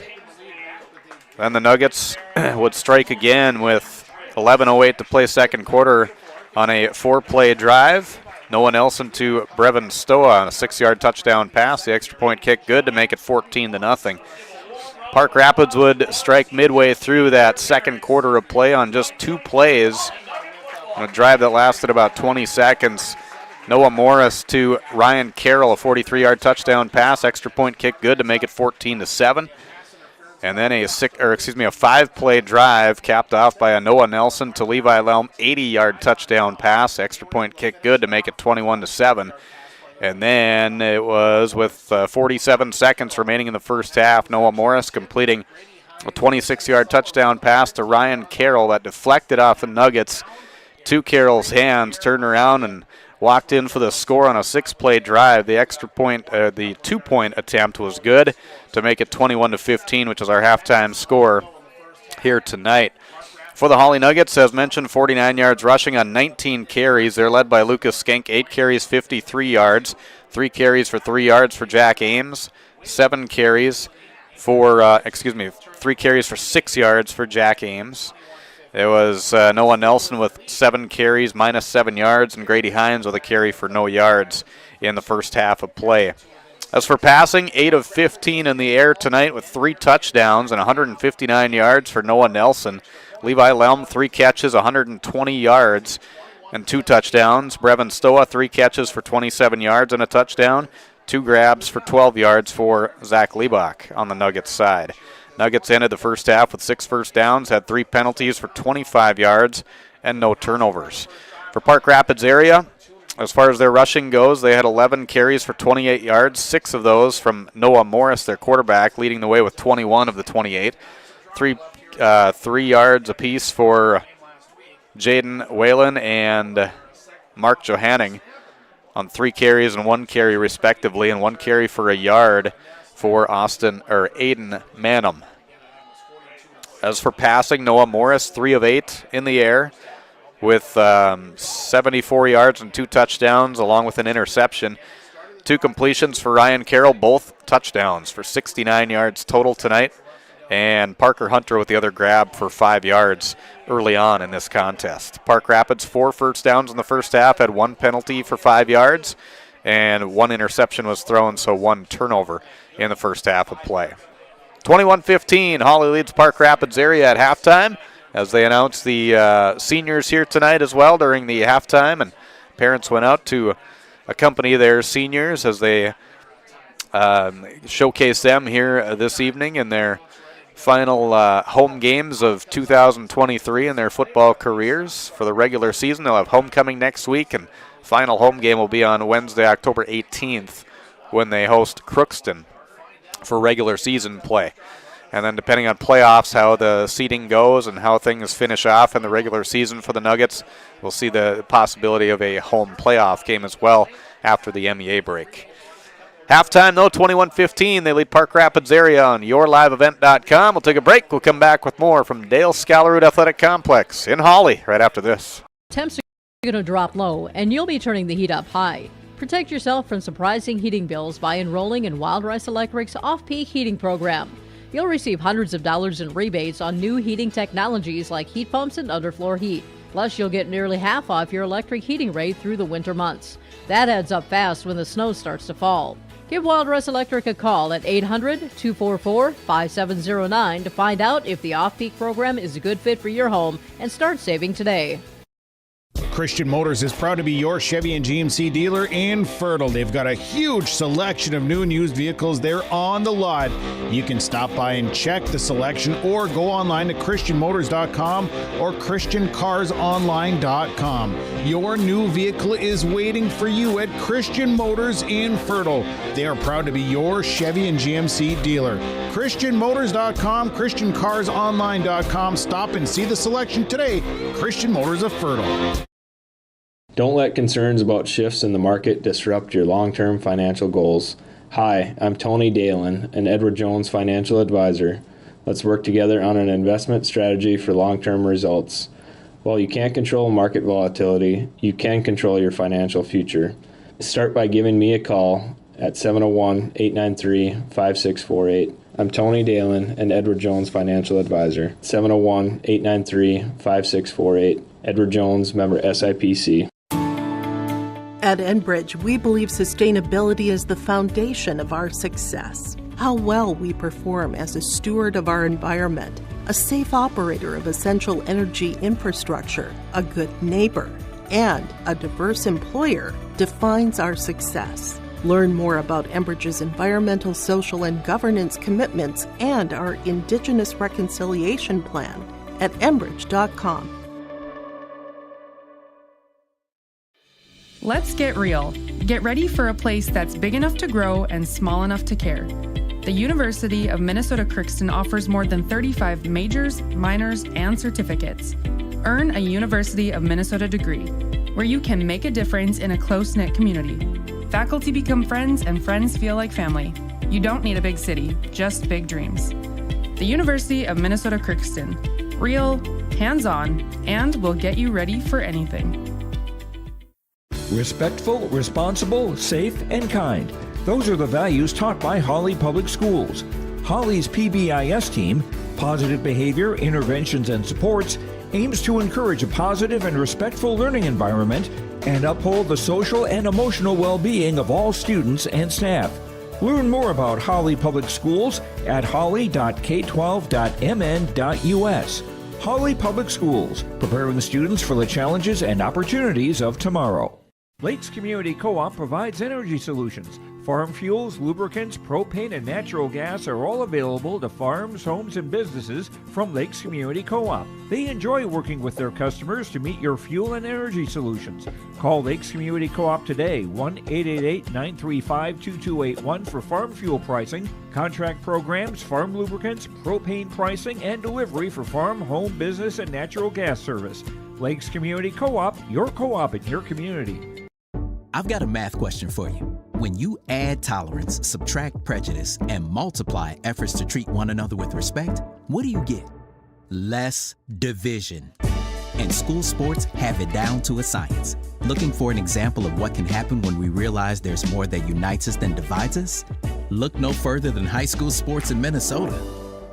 This message presented by the Minnesota State High School League and the Minnesota Interscholastic Activities Administrators Association. Keep your job site stocked with reliable service from Prairie Supply Inc., the contractor's headquarters.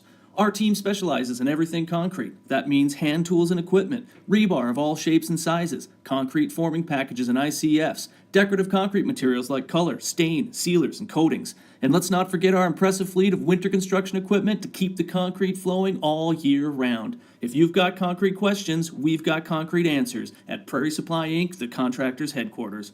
Visit us today at any of our 6 locations. Back here, it's halftime, 21-15 in favor of the Hawley Nuggets as they both teams coming back out and going to get warmed up here for that second half of play. Nathan Stoa back up in the box with me here after the senior night. You've got a senior out there. You get a chance to get out there and be part of the festivities here at halftime. That's a special time for these guys. It is. It's a little awkward to do it at halftime and stuff like that because the kids and the coaches, I mean, from being in that situation and experience, you want to get back after it and figure out how you're going to take care of the second half. But this, senior year is a special moment for these guys being, around here, and just how tight the seniors and the juniors are even makes it more special because those are two really, really connected groups of individuals. And even the guys that don't hang out a ton socially when they're here on the field and practice in the locker rooms are a really connected group. So, they're just, in a lot of ways, they're just chomping at the bit to get back into the second half. But these are the moments that, we always talk about some of the, the memories that we hold on to from our opportunities to do some of the same things these guys are doing. And, it's games like this and moments like this and even last week and things like that. Those are conversations that will come up down the road, and they'll all change slightly for the better every single time. But, those are the memories that we hold on to from our high school and our college lives. And I know that you talk about it a lot. That football is just a game. It's part of life. It's an exciting time to have some entertainment and come out here and enjoy watching these guys. Both teams playing so hard, and it makes it enjoyable here for both sides. Park Rapids bringing a decent fan base here tonight too, and a beautiful night for football. But there's definitely more to life than football itself. And actually, just to throw a little plug out there for next week with homecoming coming up. We're going to have a special little segment in the pregame with Dana Severson is her name. She's the wife of Ryan Severson, who unfortunately passed away this summer due to cancer. But, man, the lives that he impacted throughout his time, not only in Pelican Rapids, but throughout the entire area.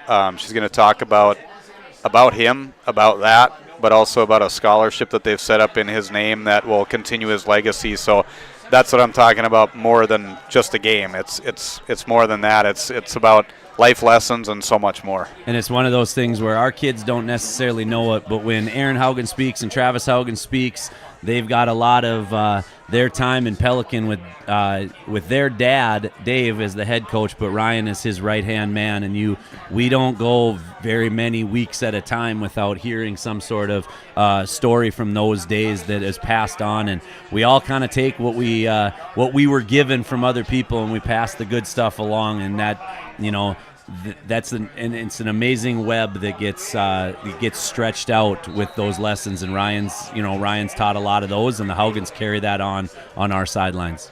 So it'll be a special thing next week. You'll be able to hear during our pregame show. I had a chance to catch up with Dana today and get a lot of great stories from her and great insight that we'll be passing along next week, so be tuning in for that. Park Rapids will start off on the possession here in the special teams as, literally fighting for yards. There was Parker Hunter on the special teams for Park Rapids, and he didn't have a whole lot of space there as the Nuggets came out with a lot of energy on the special teams. Now, first contact looked to be senior Carson Kopacek down there, and then I think he let go just a little bit in that, but that was enough time for one of the Hager boys. I got to go back. I think it was 61 Caleb Hager that got there and put a big lick on him, and then his buddies jumped in. So puts field position in Hawley's favor at this point, but now we got to see how they contain Mr. Morris back there. First down and 10. Park Rapids area will have it at their own 19-yard line to get things going, as they had a nice finish to that first half, capping off a touchdown plus a 2-point conversion. That was good. Now Nuggets come out flaring and going on the defense, and we've got a penalty flag after the play now. We'll see what this comes out to be. All right, it's going to be a personal foul. It's going to be a dead ball personal foul. It's going to be an automatic first down and 15 yards. Jack Ames played that perfectly. He's the spy for Morris, but when it's a handoff, he's sitting right there in the middle of the field. I'm not sure who came to join him in that mix, but that's where the personal foul came after the play was blown dead. So with that penalty, the Nuggets now 4 penalties for 40 yards tonight. And that'll be, an automatic first down for Pelican Rapids because of that personal foul on their 5th first down of the night. And no credits of yards to any of the players. It's just because of that penalty situation. So first down and 10. Again, it'll be for Pelican Rapids this time, Park Rapids. It's going to be at the 35-yard line instead. Shotgun formation, receivers off to each side. 2, in fact, up on that right side. Pitch out left they'll go. Trying to bring it to that left side is Jaden Whalen, and he's going to be hunted down by the defense. Noah Nelson coming up with a tackle in the backfield again. Noah Nelson strung that play out. Again, footwork deception, a little spin move, and basically a chest pass. And I'll put a little plug in for Noah Morris as being one of the best passers in the area, as he picked apart our zone last year multiple different times. But there he put a chest pass on his receiver's number, or on his running back's number, but play was well strung out by Nelson and the rest of the Nugget defense. Now's the time you got to pick up your teammate who helped you shoot yourself in the foot there. Now you got to put 3 good downs together. It's a second down and 13, a loss of 3 on the play. Man in motion, Landon Strasburg coming in. He's kind of running around in a full circle, and as he's doing that, one of his linemen jumped on that play. That was Ridgely Clark up on that tackle position. He wanted to get going a little bit too quick, so that'll push them back 5 yards. Only their second penalty for 10 yards tonight for Park Rapids. That was the second time Park Rapids has gone to that wheel motion. They showed it a lot against Fergus in one of the films I watched a little bit of. Basically what it does is it just resets the guy back where he was coming from. It does allow them to maybe play a few little games with him as a running back, or in a situation like that, or to get out as a lead blocker with some momentum, but ultimately it resets him back and where he came from. It's an interesting way to do it, that's for sure. Second down and 18 here for Park Rapids. 2 receivers off to each side. Rolling to the right is going to be Morris, trying to find a receiver. Pressure put on now as he tries to get away from that. He's wrapped up in the backfield, taken down. Garai the guy coming in there with the wrap-up and forcing a very tough spot for the Park Rapids area Panthers. Jack Ames is a football player, ladies and gentlemen. He had nothing to do with that tackle, but he had everything to do with the defensive recognition of the formation that Park Rapids was in, and he was making sure that the blitz and the coverage was organized. He knew what play was coming, so he was sending Noah Nelson on the blitz from his right outside linebacker position, and that forced that flush Morris out to the right where Girai was stringing the play out as well. 3rd down and long, 3rd and about 23 here for Park Rapids. 9.5 to play 3rd quarter. Park Rapids trailing by 6. Back to pass. Morris airing this one out. Nice spiraling ball down the field, off the hands of the receiver. Great coverage in the backfield there by Liebach. And Brevin Stoa in that area too, but boy, Liebach was step for step with that big man there, and Ryan Carroll standing at 6'5". He's definitely plenty of inches over Zach Liebach. He's got about 5 inches on him. But Zach, we talked about it with Lucas earlier on that deep post route. That time, Zach, the guy went up and over Zach, but Zach kept his hands in the spot where the ball had to come down in order to be caught clean. Played through the football in his defensive back coverage and was able to pry that one loose. That is very good corner coverage and corner technique. So on the 4th and 23, we've got a penalty flag coming here. And we've got a procedure penalty going against Park Rapids, so that'll drop them back 5 more yards and have to try that punt again. And I'm going to go back to the corner play by Liebach there, and just any corner. For a long time, people that know the game way more than I do, and and I agree with them though. They talk about high school corner, especially small school, where you got to do so many more than just more things than just one. Is such a difficult position to play because you're so often on an island without the time for all the technique. End over end wobbler there at 45-yard line. Lelm will take it off to the left side. Nice job shaking off a couple of would-be tacklers there, and he gets himself some excellent room. Had a couple of blocks there, but a lot of it was created by himself. Levi Lelm, he's had a very nice game here tonight. He's got 3 catches for 120 yards and 2 touchdowns, and some nifty moves there on the special teams to get him some excellent field position here with 9:10 to play 3rd quarter. Caught the football in the air, which means the timing of the blockers is more in your favor. Instead of having to dance around, he was able to take that and have about 5 to 7 yards before he had to worry about a white uniform. Then it's time to be an athlete. You don't have to dance, you don't have to tiptoe or do anything like that. Just go be an athlete, and Levi Lelm's a fantastic one. So 1st down and 10 at the Park Rapids 26-yard line is where it's going to be. This one off the mark for Nelson, and a smart decision just to slide in there and jump on that ball. It's at the 36, so that's going to be a loss of 10 on the play. We got a penalty flag on the far sideline here. I'm not sure. He's pointing at Park Rapids, I believe. Nelson got hit late after he had clearly covered it up. I know the Hawley sideline wants a little added extra on that, which would be personal foul for personal foul. But now I've seen, Yeah, there's some movement up front there on the Park Rapids side. I don't know if anybody jumped on the Nuggets side. It looks like somebody did because they're marking this one back. It also sounds could be a chop. Oh, it's a hold is what we got. Okay. During the actual play, and this one is going to be declined with that loss that the Nuggets had. So it'll be a 10-yard loss for Noah Nelson jumping on that fumble that they do keep, but it'll make it a 2nd down and 20. Last time in the situation, things turned out well, but we got to stop getting ourselves in these situations and clean up that quarterback-center exchange. Stop making it tougher on yourself, especially when you start at the opposing team's 26-yard line. Take advantage. Lelm gets a block there from Liebach, scoots around and works his way through a few defenders there and leaps forward, trying to get to the original line of scrimmage. Still had a little bit of room to do that, but he's able to gain about 9 yards on that play to get some of it back anyway.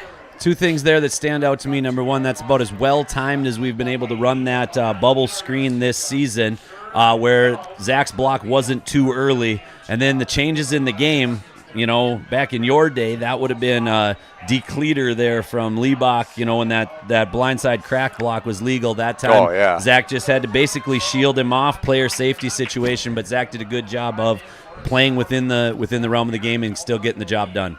3rd and 11, it's going to be 2 receivers left with the wing. Ames releasing out as a receiver. Pass far side is going to be out of the reach of the intended receiver, Lelm. So incomplete pass makes it a 4th down and 11 for the Nuggets.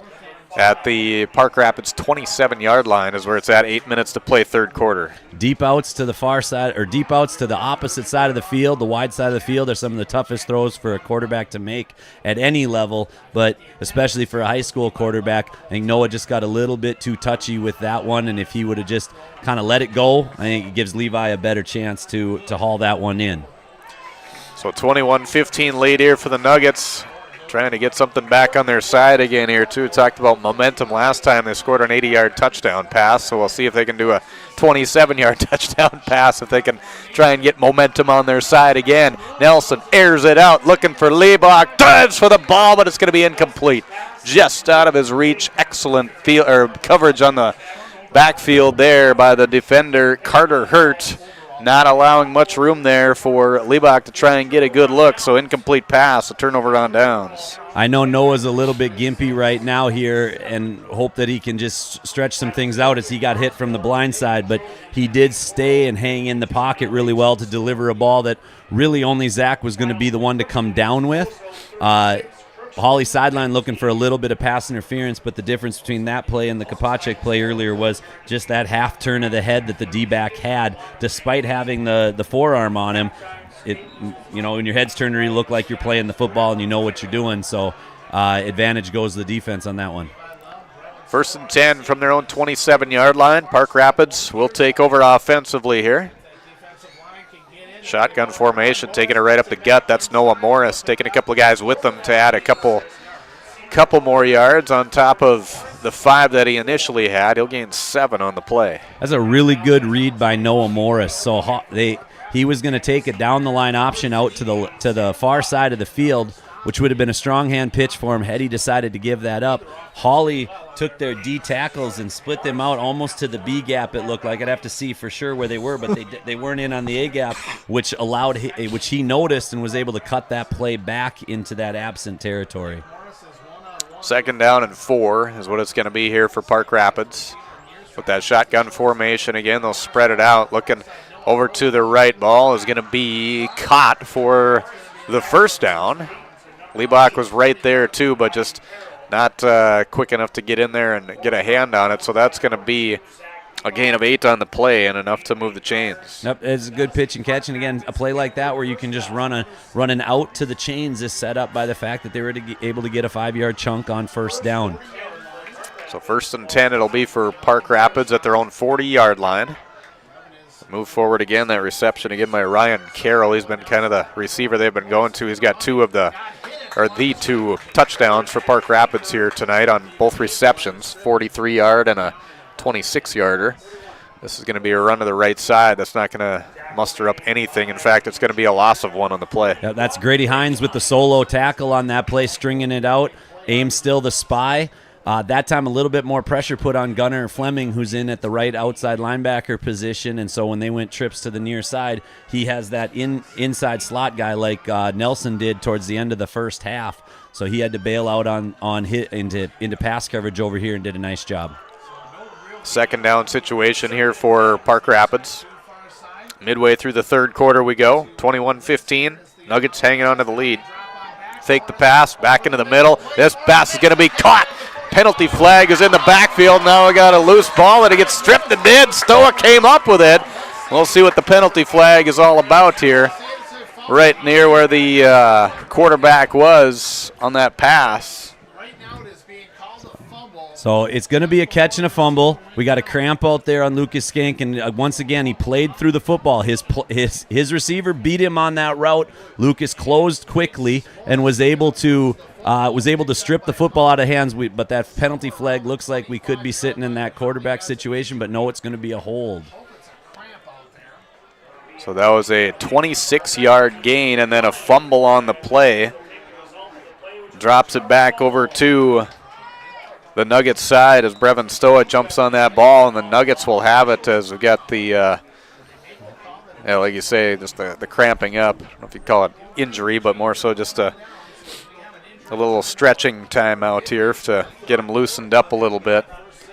But what a good heads-up play there by the Hawley Nuggets to come up with that ball and get it stripped loose as well and take over offensively and try and capitalize on the turnover. Yeah, and Lucas playing through the ball and coming through to strip it. He wasn't going to give up any extra yardage. He had his left arm wrapped around the waist. He had Brevin coming in the middle to finish him off. That is the perfect time as you're going to go to wrap the guy up from the backside, is to come through his hands. Because of the relatively tight coverage that Lucas had able to close down to, the receiver hadn't completely been able to tuck the football away. So in that process, he's able to rip down through it and force a big turnover. Fifth or sixth takeaway of the season. No, I think with this one, it might be the seventh takeaway of the season here for the Nuggets.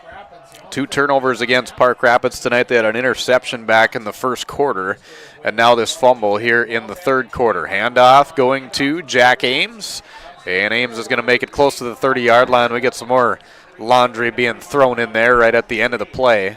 We'll see what this is going to be sorted out to be. It's a gain of a couple for Jack Ames. It's right in that hold or that chop block where we have a guy engaged and a guy cutting, and the communication has to be better along the offensive line. Nope, horse collar. Horse collar tackle against Park Rapids. So at the end of that play, so he gains the 2 yards, plus he'll get the extra yardage to make it a first down here. They'll mark this one forward as at 15 yards. Yep. That's a weird spot. Yards. It's a weird spot for a horse collar. So, I mean, it had to have been pretty blatant. We couldn't see it because we were blocked out by guys attempting to tackle the football. But when you usually in the middle of a plunge-ish type run play, you don't have an opportunity to get the guy by the horse collar. But even if he snuck it inside, maybe on the front side is where that penalty came from. So each team with 4 penalties tonight, 30 yards totaled for Park Rapids now, and 40 against the Nuggets in terms of their penalties. Pass off to that left side is going to be incomplete, intended for Stoa, and dropped. It'll make it a 2nd down and 10. Yeah, Noah's not liking the football right now, so they're going to change it out as that one came out of his hands a little bit. I mean, it should be more of a bullet on that one as Stoa was on what they call, I believe that's one of their smoke routes there, but either way it was maybe that or a tunnel screen. But that ball's got to be delivered, and if he doesn't catch it with his hands, that one's going to smack him right in the 1 in order for it to be delivered correctly. 2 receivers off left, a wing on that side, 2 with a receiver off to the right side. Nelson calling for it, a shotgun, hands it off, Ames straight up the middle. He's going to carry some guys with him. That's going to be a nice gain there for Jack Ames. He's going to get about 6 yards on that play, make it a 3rd down and 4. Now what is set up by even failing on that first down play, they've shown the play and now a couple times to come to it. That's the play where they have the little slip of what would be Lelm's block in the slot for Brevin coming over the top on that play, where he fakes it and he goes. And if Park Rapids should be concerned about anything, it's Lelm getting behind the defense again. 3rd and 4 right at the 50-yard line is where it's at. Same formation, though. Hand it off. Ames straight forward. He's going to push his way forward. And I'll tell you what, little extra effort there by Mr. Jack Ames is going to be good enough for that first down. He needed 4. He got 4. Absolutely. Jack Ames runs hard. At times, the old Glenn Mason theory of BYOB, be your own blocker. Jack Ames is running hard and lowering his shoulder, but Big Blake Downer's in there mixing it up a little bit too. Sophomore number 66. Want to see him stay on his blocks just a little bit longer. One more half a count and see if we can't spring Jack into the, and get him to linebacker level clean. Up to the Park Rapids 44-yard line. Another snap that goes a little wicked there, and it's going to be, boy, everybody was throwing their laundry here in this one. It must mean we got a false start on most of the offensive line there. It's like they communicate. It's like a jinx throwing out their the flags at the same time. That's a 5-yard penalty going against, I believe that is our the Nuggets. That's the 6th missed snap today. Some on the, some coming back a little bit wild and not on target, and others that have been in Noah's hands and he hasn't hauled in. They're going to give center Alex Paulson a little bit of a break here, let him catch his breath with the water, get refocused. I'm not sure who's in now at center. 78. I don't even have him on my roster. I'm not sure who they got might be in there. Here's the handoff, goes to Lelm. Lelm is going to be able to make his way forward for a gain of a couple on that play. It'll make it a 3rd down situation, or 2nd down situation, 2nd and 13. So a gain for Levi Lelm. So 2nd down and 13. I'm trying to get the name of who number 78 is for the Nuggets. I don't have him on the roster list. So we will find out who that is. Might have been just like a jersey change or something with the situation. Here's the handoff straight up the middle. That's going to be Ames taking it beyond the original line of scrimmage and 3 yards beyond that. So a gain of 6 for Jack Ames. And that'll bring it to the Park Rapids 43-yard line is where the ball is going to be placed. All right, so back under center on that one. So third down and relatively long here. This is where you may see one of those route combinations to try to get one of the Panther D-backs to bite, but you're also going into the I formation with Lelm dotting it. Yeah, so I formation, Nelson under center man in motion. Garai back to pass, airs this one out. Left side, Garai bounces off his face mask and down. That's going to be an incomplete pass, but it was right on the numbers from Nelson. And Garai had some space, he had some room. He was away from the defenders there. If he would have been able to get that grab and take some steps forward, he would have had that 1st down and a 3rd down conversion. Instead, it'll be a 4th down and 7. Yeah, good play call. Nuggets and Girai himself got away with a what would have been an illegal shift or procedure situation. As he definitely turned up the field, and that became Canadian football for just a little bit. But we're close enough. Yeah, we're not far away. We're good. Yeah, as long as you're within 150 miles, you can go by those rules. So I heard. So you've heard. Yeah. Snap here, the punt for the Nuggets as they'll punt it on a 4th and 7. Bounces at the 15-yard line, takes a Nugget roll. Now it goes sideways, and it'll end up at about the 15 is where it's going to end up on that play. So Park Rapids will take over at their own 15-yard line, 1st and 10 with 2:32 to play in the 3rd quarter. So Hawley chooses there after some of the mess that happened with the center exchanges and the execution of the plays to play the field position game here. Good news is that Noah Nelson's returning to the defensive formation as well at his outside linebacker position. So that hit he took on the deep ball to Liebach 2 drives ago seems to be something he's going to be able to play with and tolerate. So 1st and 10 from their own 15-yard line. And Park Rapids will have it as we go back and forth here in this 3rd quarter. This was our halftime score as well, 21-15. Airing this one out. It's going to be caught at the 50-yard line and wrapped up from there and taken out of bounds, but a great effort there by Ryan Carroll. Able to come up with a nice grab, and that's going to be a 40-yard reception. That's a big play. It was single coverage over there, Liebach and Carroll. It was definitely a push-off at the end, but the referee chasing up the sideline over there decided it was enough to be a play-on situation. I was looking on the grade of the field over there if we just maybe lost the flag, but with Park Rapids coming up to the line of scrimmage now, no such luck. Got a 44-yard reception is what it is, where they place it at the 41-yard line is where it's going to be 1st down and 10 for Park Rapids. A big gainer there, though, as Morris drops back. Pressure put on by Girai. Pass up the field is going to be, was it grabbed? Did he get it? He did. Oh, my, what an effort. Going on that far side, Matt Johanning for Park Rapids, able to dive and get that ball at the 15-yard line, or make it the 10-yard line is where it's going to be at. So a 31-yard gainer there. Coverage wasn't bad. Lelm was chasing, though, as he had to chase all the way across the field. Slot position came over, blitz, and we were unable to contain Morris on that play. And we got a flag and a whistle here. We'll see if everybody got set. Yeah, they got the whistles coming out. I didn't see if there's a flag somewhere, but it is a procedure penalty going against Park Rapids. They got going a little bit too quick. Their 5th penalty for 35 yards tonight. So going back to the big gain, when Morris is flushed to his right or gets out to his right, this isn't a throw he hasn't been able to make on the run. He's forced to the left, and he's got to flip his hips, just like with any quarterback at any level. That's a much tougher throw to make, and those have been the errant passes. So really got to do an extra job of containing him and not letting him slip out to his strong side. They've got an opportunity for another first down. They've got 2 passes for 2 first downs, a 44-yard pass and a 31-yard pass. Started back at their own 15-yard line on this offensive series. Delay a game. With 2:32 to play, so not even a minute into it, and they're already in the red zone. We got a delay of game. Yep, you are correct. 5th penalty of this half for Park Rapids. 6th in the game for 40 yards. Nuggets have 5 penalties for 45 yards. And Park Rapids says that's enough. Let's take a little break here. First down and about 18 it's going to be. First down and 20, excuse me, is what it's going to be when we come back. 1:34 to play, third quarter. Hawley hanging on to the lead here, 21-15 over Park Rapids area.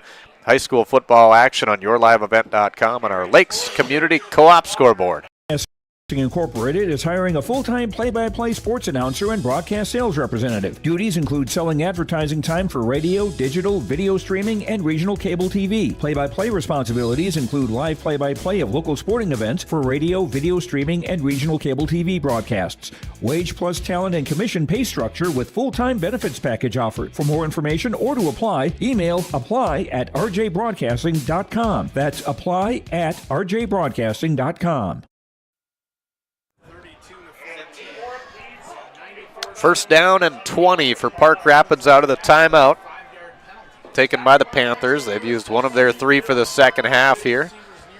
As they're at the Hawley 21-yard line is where the ball is placed.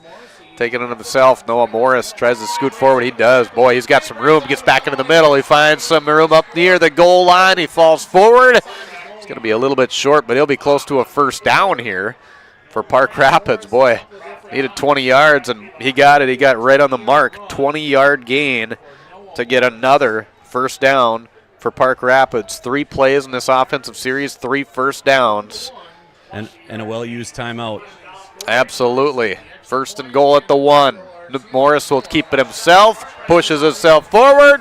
Touchdown. 1-yard touchdown run for Noah Morris to cap off a heck of a drive that started back at their own 15-yard line and took just over a minute to get all the way down the field, 85 yards.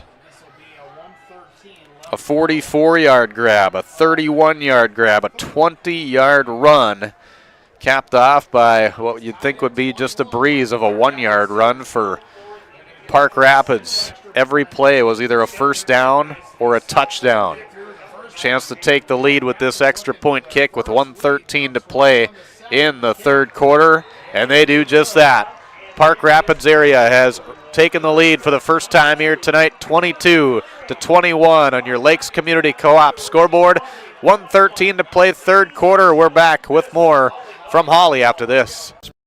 Brecken from RDK Enterprises, your local precision planting dealer. I want to take this opportunity to say thank you to our growers. Your trust and fellowship is the driving force behind our dedication to your successful farming operation. We continue to invest in the education of our team to ensure your customer experience is outstanding. Thank you for the opportunity to be your planter experts. Stop by either of our locations in Hillsboro or Drayton, North Dakota, or visit planterdoc.com.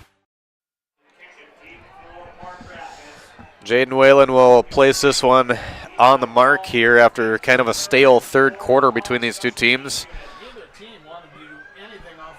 It's finally somebody getting on the board and in a heck of a style here offensively for Park Rapids on some big plays passing, a big running play, and despite a couple of penalties in the mix there, they're still able to cap off just a 4-play drive in just over a minute. Levi Lelm, they went 85 yards on that offensive series. Lelm going to take it up to the 34-yard line where he's taken down on the special teams. That's where the Nuggets will have it. First down and 10. We got Lelm, looked like he's cramping here a little bit. He got twisted up some underneath that pile. Both players that came to make first contact with Levi had come down the field untouched, and that is something that the front line of this kick return team is going to have to solve, because both Lelm and Lucas Skank back there have the ability to bust some big returns, but they're going to need a little bit more help than they've been currently given.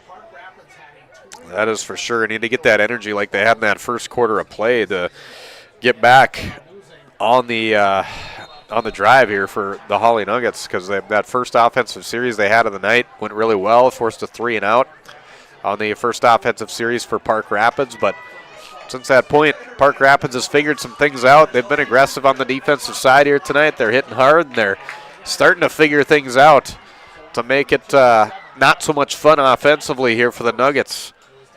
Late in the third quarter, handoff goes to Skank, and Skank is going to be wrapped up after falling forward. Maybe a gain of a couple on that play. No, it's only going to be 1 yard gain there for Lucas Skank. Yeah, the advantages that we had gained early on the offensive line are starting to diminish, or have been diminishing for a while here, as we've got linemen going backwards right now. We've got to get that energy, get that juice going forward, and then the run was setting up the pass well early. Got to get back to that situation as soon as possible here. 2nd and 9 for the Nuggets. Shotgun formation, 2 backs in the backfield, a receiver off to each end. Left side, they'll go for Stoa. Tries to take it himself. He does. Finds some nice room down the sideline beyond the 50, and he's slammed out of bounds, but not until he's in Park Rapids territory at their 46-yard line. So a nice gainer there for the Hawley Nuggets. So that pass that wasn't there earlier was there right on the numbers that time, so Stoa was able to hands that ball. And this time, unlike the last time, he took it to the sideline where it was him and his defender man-on-man with the sideline to his advantage as opposed to going back to the Panthers' help. 19-yard reception there for Brevin Stoa. First down for the Nuggets, their 9th of the game. Park Rapids with the same number of first downs here this evening. Pass to the right side for Liebach. Grabs it out of the air at the 45-40. Falls forward up to the 38-yard line on the extra effort. Not going to get the first down, but still a nice gainer there for the Hawley Nuggets. Looks like let it run down here to the fourth quarter and switch sides of the field and take your extra time out here with the quarter break to make the next move on the chessboard.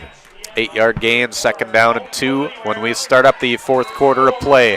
Park Rapids area takes a 22-21 lead over Hawley moving into the fourth quarter of play. Thanks for being with us for our coverage. Should be a fun one to finish off here tonight from Hawley. We'll take a break. We're back with more. Fourth quarter is coming your way next. Schools thanks you for listening to today's Nugget sporting event. But we offer more activities than just athletics. Hawley students can be part of groups like the Student Council, Riverwatch, Science Olympiad, FFA, Art Club, Yearbook, Knowledge Bowl, Speech, Debate, Band, and Choir. There's also a 3-act play, a 1-act play, and musical.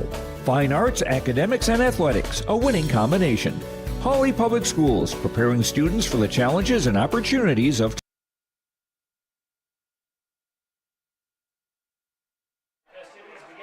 Fourth quarter about to commence here tonight on senior night for the Hawley Nuggets.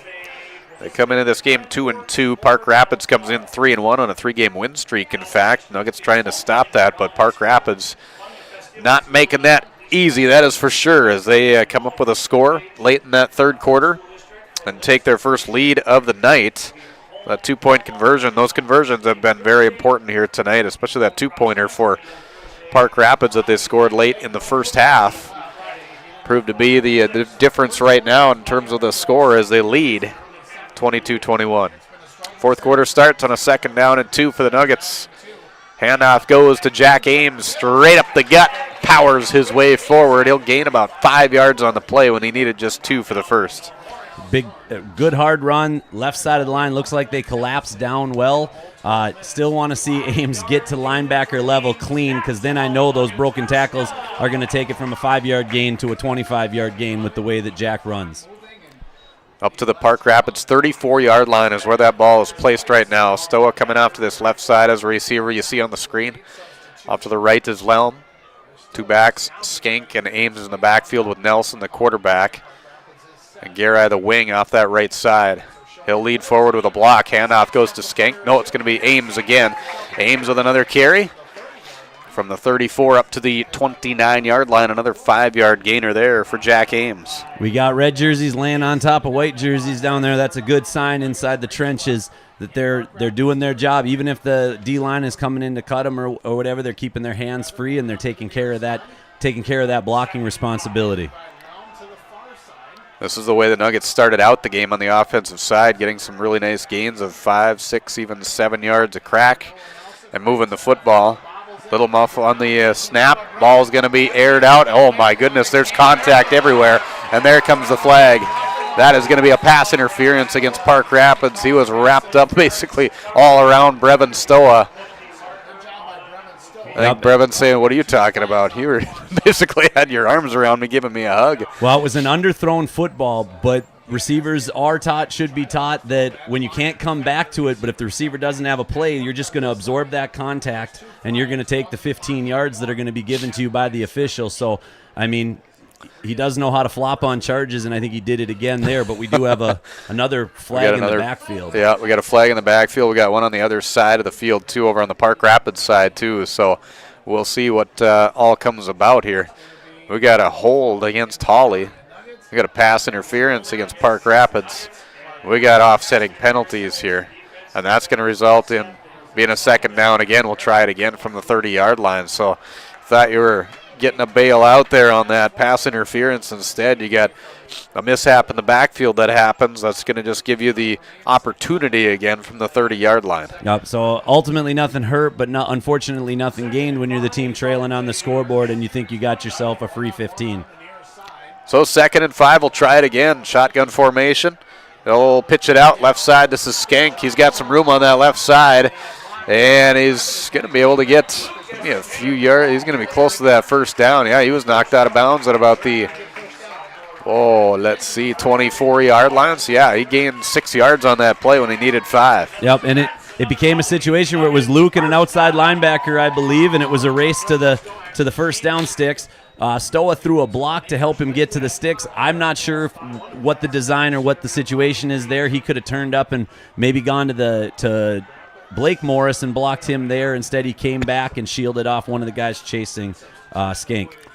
So up to the 23-yard line is where it's at. Nelson, pass to the right side for Lelm, and he is going to be met right away, wrapped up. And Lelm was not going down easy, but he was wrapped up enough there by Carter Hurt on that play by Park Rapids, giving him time to slow him up to get his teammates over there to finish things off. And it looked like Parker Hunter was the guy that came over and finished it off for him. So a good job wrapping up there by Carter Hurt on the Park Rapids side defensively.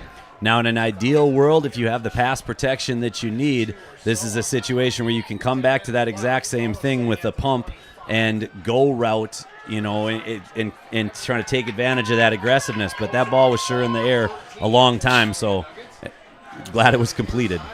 A loss of 2 on the play makes it a 2nd down and 12 for the Nuggets here. Nelson fakes the pass, airs this one out left side. Lelm has some room. He gets the grab in the end zone. Touchdown, Nuggets! On a 2nd down and 12 from the 26-yard line. A 26-yard touchdown pass from Noah Nelson to Levi Lelm. So we talked about it earlier when Stoa was unable to get or haul in the errant throw on that smoke screen where they slip Lelm, and we talked about where they'll set that up to slip Lelm out in the slot. That time they used the combination of Liebach and Lelm to do that, and Lelm was able to get behind the defense from his slot receiver position, and Noah put a perfect ball on there where only Lelm was going to come down on it. It was either going to be Lelm or the pylon. What a great job there. Lelm is 3rd touchdown reception tonight. Noah Nelson with 4 touchdown passes. Fakes the handoff, pitches out left. Skank has plenty of room. Oh, we got a penalty flag coming out. That might be why he had plenty of room off to this left side. Yeah, there's going to be a hold on the edge of the line on the left side. I'm not sure if it was Gear-Eye or who it was on that side, but they needed to just let go once they lost the advantage on their block there. But a well-designed play in there. And again, the Nugget play calling right now, Coach Aaron Houghton is taking advantage of Park Rapids' aggressiveness. Our blockers just have to clean things up now in order to continue to put points on the board. So that's going to be the 6th penalty tonight for the Hawley Nuggets. They'll march this one back here on the hold. So now we're looking at some of those slant and out combinations at the end of the first half. There was a wheel route that was wide open off the slant wheel combination from the slot. So all those things can be in play here from this distance on the point after. It'll be placed at the 12-yard line. It was a 10-yard penalty going against the Nuggets. 6 penalties for 55 yards tonight now. Back to pass, Nelson. Looking, he's going to be pressured. He gets away from that pressure. Ball's going to be intercepted by Park Rapids and then wrapped up. It'll be a dead play here, so the 2-point conversion is no good. Our score stays Hawley 27, Park Rapids area 22. 9:42 to play in the ball game. Lakes Community Co-op scoreboard. As we'll be back with more from Dale Scholar Road Athletic Complex in Hawley right after this. Rural Enrichment and Counseling Headquarters, also known as REACH, Neighbors Helping Neighbors. That's their slogan, and it says it all. REACH is a multi-agency human service center that helps families and individuals with counseling, food services, and help and support during the holidays. Things such as the backpack program, food for kids during the weekend, and a holiday meal during Thanksgiving and Christmas are just a few of the things that REACH can do. Check them out at ruralenrichment.org or visit their secondhand stores in Hawley and Hendrum. Nuggets get set to tee it up here with a 5-point lead as we go back and forth in this one. Thanks for being with us for our coverage here tonight. Kurt Fillion with the broadcast call. Nathan Stoa providing the color commentary. Ben Grunke, 9th grader from Hawley High School, bringing us our videography here tonight on yourliveevent.com. Booting this one left side. It'll take a couple of hops and into the hands of the special teams player at the 15-yard line.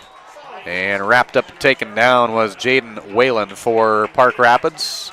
Carson Kopacek was the one on the stop on his ankle, shed a block to do so. I'm going to go back to the two-point conversion play there and why it was blown dead. You can't advance or score on a two-point conversion like you can in college and the NFL. So when in doubt on a play like that, or a few years ago it was Piers and I think Rochester Lords, and the game was decided on a stuffed run play where the fullback turned and tossed the ball over his head to a teammate because nothing can hurt the offense on that play. So you take your chances and you put a ball in the air if at all possible.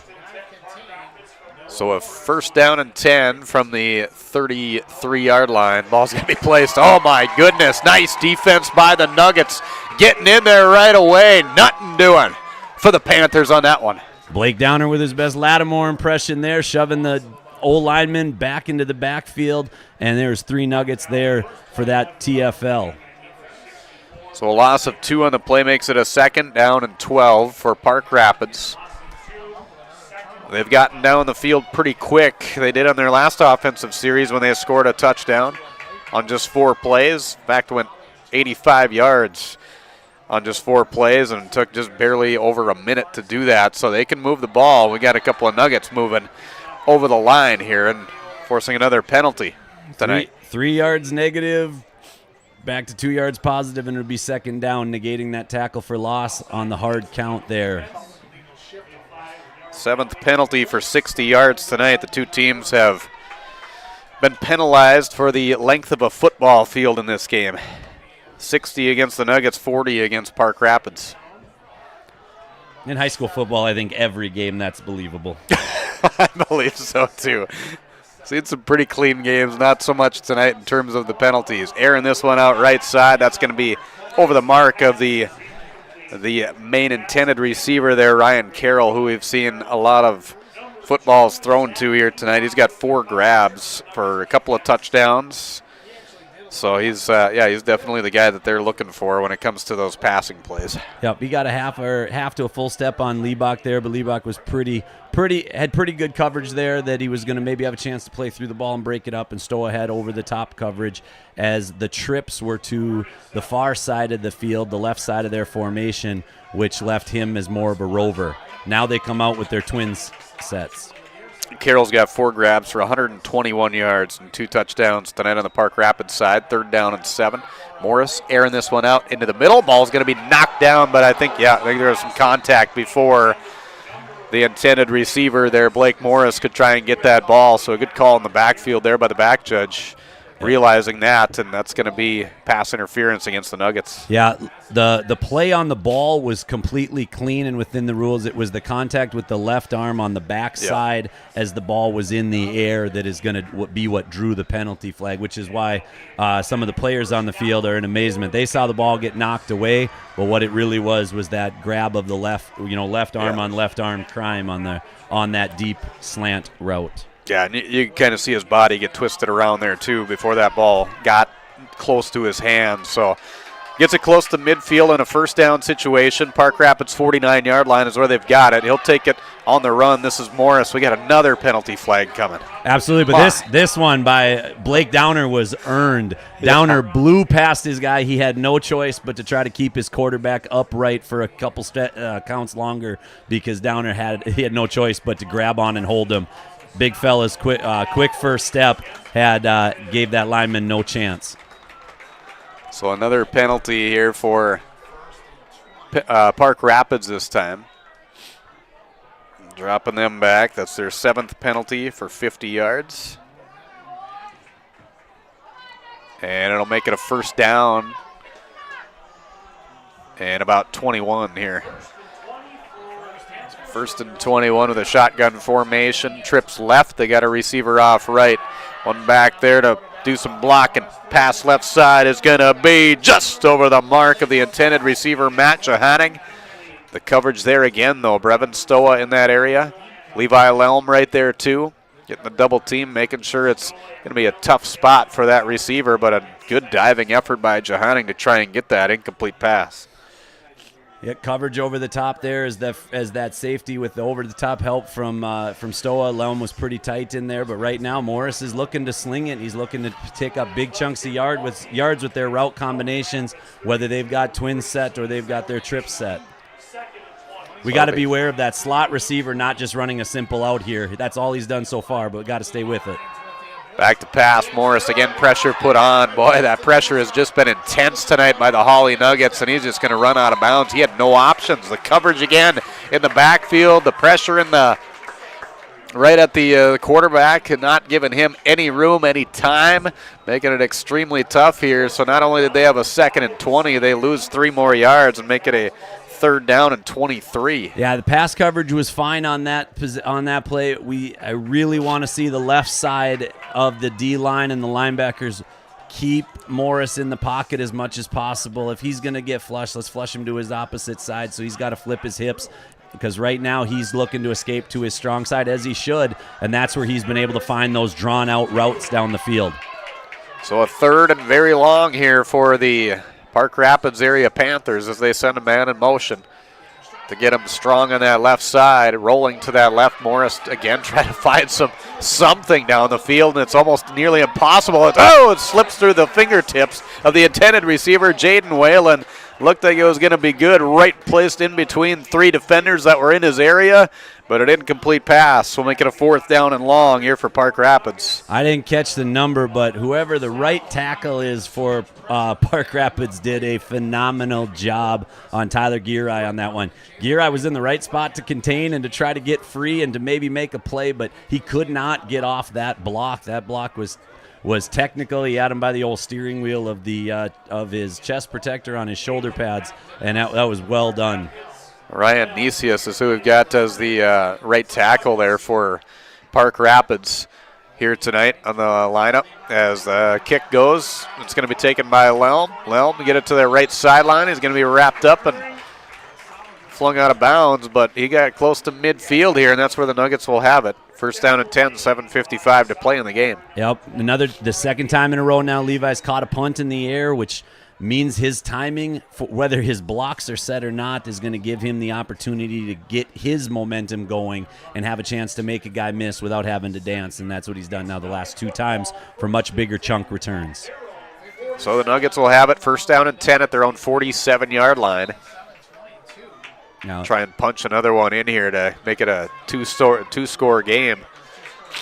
Yeah, no reason to get conservative early here, but Coach Haugen did not like what he saw there, so he got the timeout called, and they'll go to the drawing board here and come up with the next couple plays here in this huddle. 7:55 to play in the game, 27-22. Hawley leads Park Rapids area on your Lakes Community Co-op scoreboard. YourLiveEvent.com. Coverage of high school football action from Hawley tonight. We're back with more right after this. Steve Dalen from Piper's Auction and Realty. Selling farmland can create opportunities. The opportunity to cancel debt. The opportunity to invest the sale proceeds into higher earning ventures. Or maybe the opportunity to enjoy items you have waiting on your bucket list. Whatever the reason might be, The time has never been better to market farmland at historically high prices. To help realize your opportunities, call me, Steve Dalen, at 701-893-8517.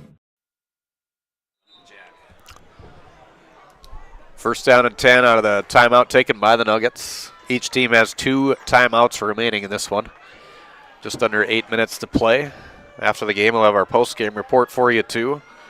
Enbridge Energy Player of the Game, along with RDK Enterprises Precision Player of the Game. And some comments from Coach Peter Natz. We'll chat with him as well.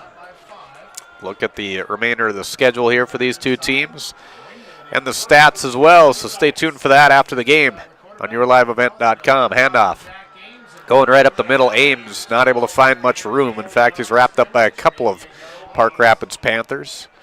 He'll lose one on the play. Yeah, depending on which side judge they go with, they're not in agreement right now. The far side gave, and that's who they're going to go with, the far side gave a little bit more progress than the near side official did in this case. So still a loss of yardage, but not as much as one saw it. So it'll be a second down and second and 10 is what it looks like here. It's a big play no matter what you call to try to get ahead of the chains here for third down. I formation backfield this time with Nelson under center. Receiver off left, one to the right, and a wing off to that left side as well here for the Nuggets. Handoff goes to Ames, the second man through. He's wrapped up in the backfield. Had enough power to make his way forward to the original line of scrimmage there, but that was it. So now you're right at the chains. It's that 3rd and 10 situation here. Nelson, they've gone a little conservative with the run play. Don't blame them here. But more than anything, the way you can mix up being conservative and still going to the plays that you love in your playbook are just run that play clock down a little bit. Let that be the time that you take off the clock. But get the ball to your weapons where you see fit here based on what you see from Park Rapids. Bigger came back into the game up in that line, and we saw Garay come to the sideline. 3rd down and 10. Fumbled on the snap, but Nelson able to keep it himself. He's able to move forward for a gain of about 7 on that play. Almost a muffed and just a jumbled up play there on the offensive side, but Nelson makes something out of nothing and able to make it a 4th down. They'll give him actually 6 on that play. Yep, looked like Hawley if you'd have been able to drop back without, I think this is at the 7th or so, missed opportunity off of a snap. Now he made something out of it, positive gain, but I think they had the deep post route out of Stowell with Lelm coming on the wheel, that if the drop back is there, you're going to give Lelm a chance to go up and get a football the way that he's run under him tonight. Back to receive is Aiden Manum for Park Rapids on a 4th down and 4 here. And the Nuggets getting set to punt. Nice booming punt there. Taken at the 20-yard line and wrapped up right away. Nice job on the coverage. Getting down there quick was it Zach Liebach. Yeah, was it Liebach or was it 20? It was Liebach. Oh, it was Liebach. Yep. Okay. 20's the long snapper. He better not have been that quick because he hasn't given me that much effort on defense in the winter. He better not be able to get down the floor that fast. Showing off. He knows you're on the air tonight. He's like, watch this. No, that was Liebach from his gunner position getting down there and able to make that play. I thought for a second with how crowded it was that a fair catch had to have been called, but it wasn't. So Zach, when you're coming down on a gunner, you got to keep your eyes up on that one, not to hit a guy once he's throwing his hand in the air. Yeah, that's almost what it looked like. But yeah, he didn't wave the hand up or anything like that. But yeah, it would have been a situation where you probably almost want to do that, especially with him coming up so quick. There's that roundabout little motion for Park Rapids. Oh my goodness, what a hit for the Nuggets coming in there. And we got a fumble on that play. And the Nuggets come up with it. Wow, what a blast there in the backfield by Sam Cluck. Smacking him down on that play. There's your film work. There's your practice work right there. As soon as they went short side wheel motion, Gunnar Fleming from his left linebacker position was coming hard on a blitz, no doubt about it, and then the routes were completely covered. Morris had nowhere to go with the football, and then it's time for the defensive lineman to eat. Wow, what a play there by the Nuggets defense coming up with that. And an excellent field position at the Park Rapids 13-yard line is where it's going to be at. 1st down and 10. The 3rd turnover against Park Rapids tonight. 2 fumbles and an interception. 5:22 to play in the game. And the Nuggets knocking on the door in the red zone here. Comes a blitz, but we're going to get a healthy dose of Jack Ames is my suspicion. Pitch out right side, Ames trying to find some space, and he is just corralled there by the Panthers. And guys from each side, everybody taking a spot, just hunting him down and taking him down at the line of scrimmage. No gain on the play. Hey, play clock rolling now. This ball doesn't have to be snapped till well into the 4-minute, range here. And again, loss of yardage puts you behind the chains. You don't need to so much worry right now about an incomplete pass, but you can get conservative based on how much time you take off of that play clock. Right now, you've got a lot of blitz pressure coming, so you've got that deep slant available. Yeah, so with that loss on the plate, it was a 2nd down and 12. Like you say, they're just taking their time. Watching as it runs down. Handoff goes to Ames, straight up the middle. He's going to be wrapped up by a couple of defenders there, but able to gain those yards back and a couple more. He gains 4 on that play. Okay, so with Skank coming in with Ames right now, maybe we're looking to get back to the shotgun potentially here, despite that being an Achilles heel for us on 3rd down, but that'll give Noah a little bit more time to read things. We do have a clock stoppage right now. 4:19 to play. Officials are talking about something here with Coach Nats on the sideline. Wonder if it's not some sort of clock issue at this point that they're concerned about or that they're hearing from the other sideline. Or they're confused about whether or not a timeout was called. Yeah, it looks like there's obviously some confusion there with a couple of the officials as to what it reset the clock to 4:25 is what they're asking for based on adding for 6 more seconds on the clock. So 4:25. So right now you've got a lot of white jerseys coming in. There's been a lot of hard blitzes, hard blitzers coming in here, leaving that single coverage.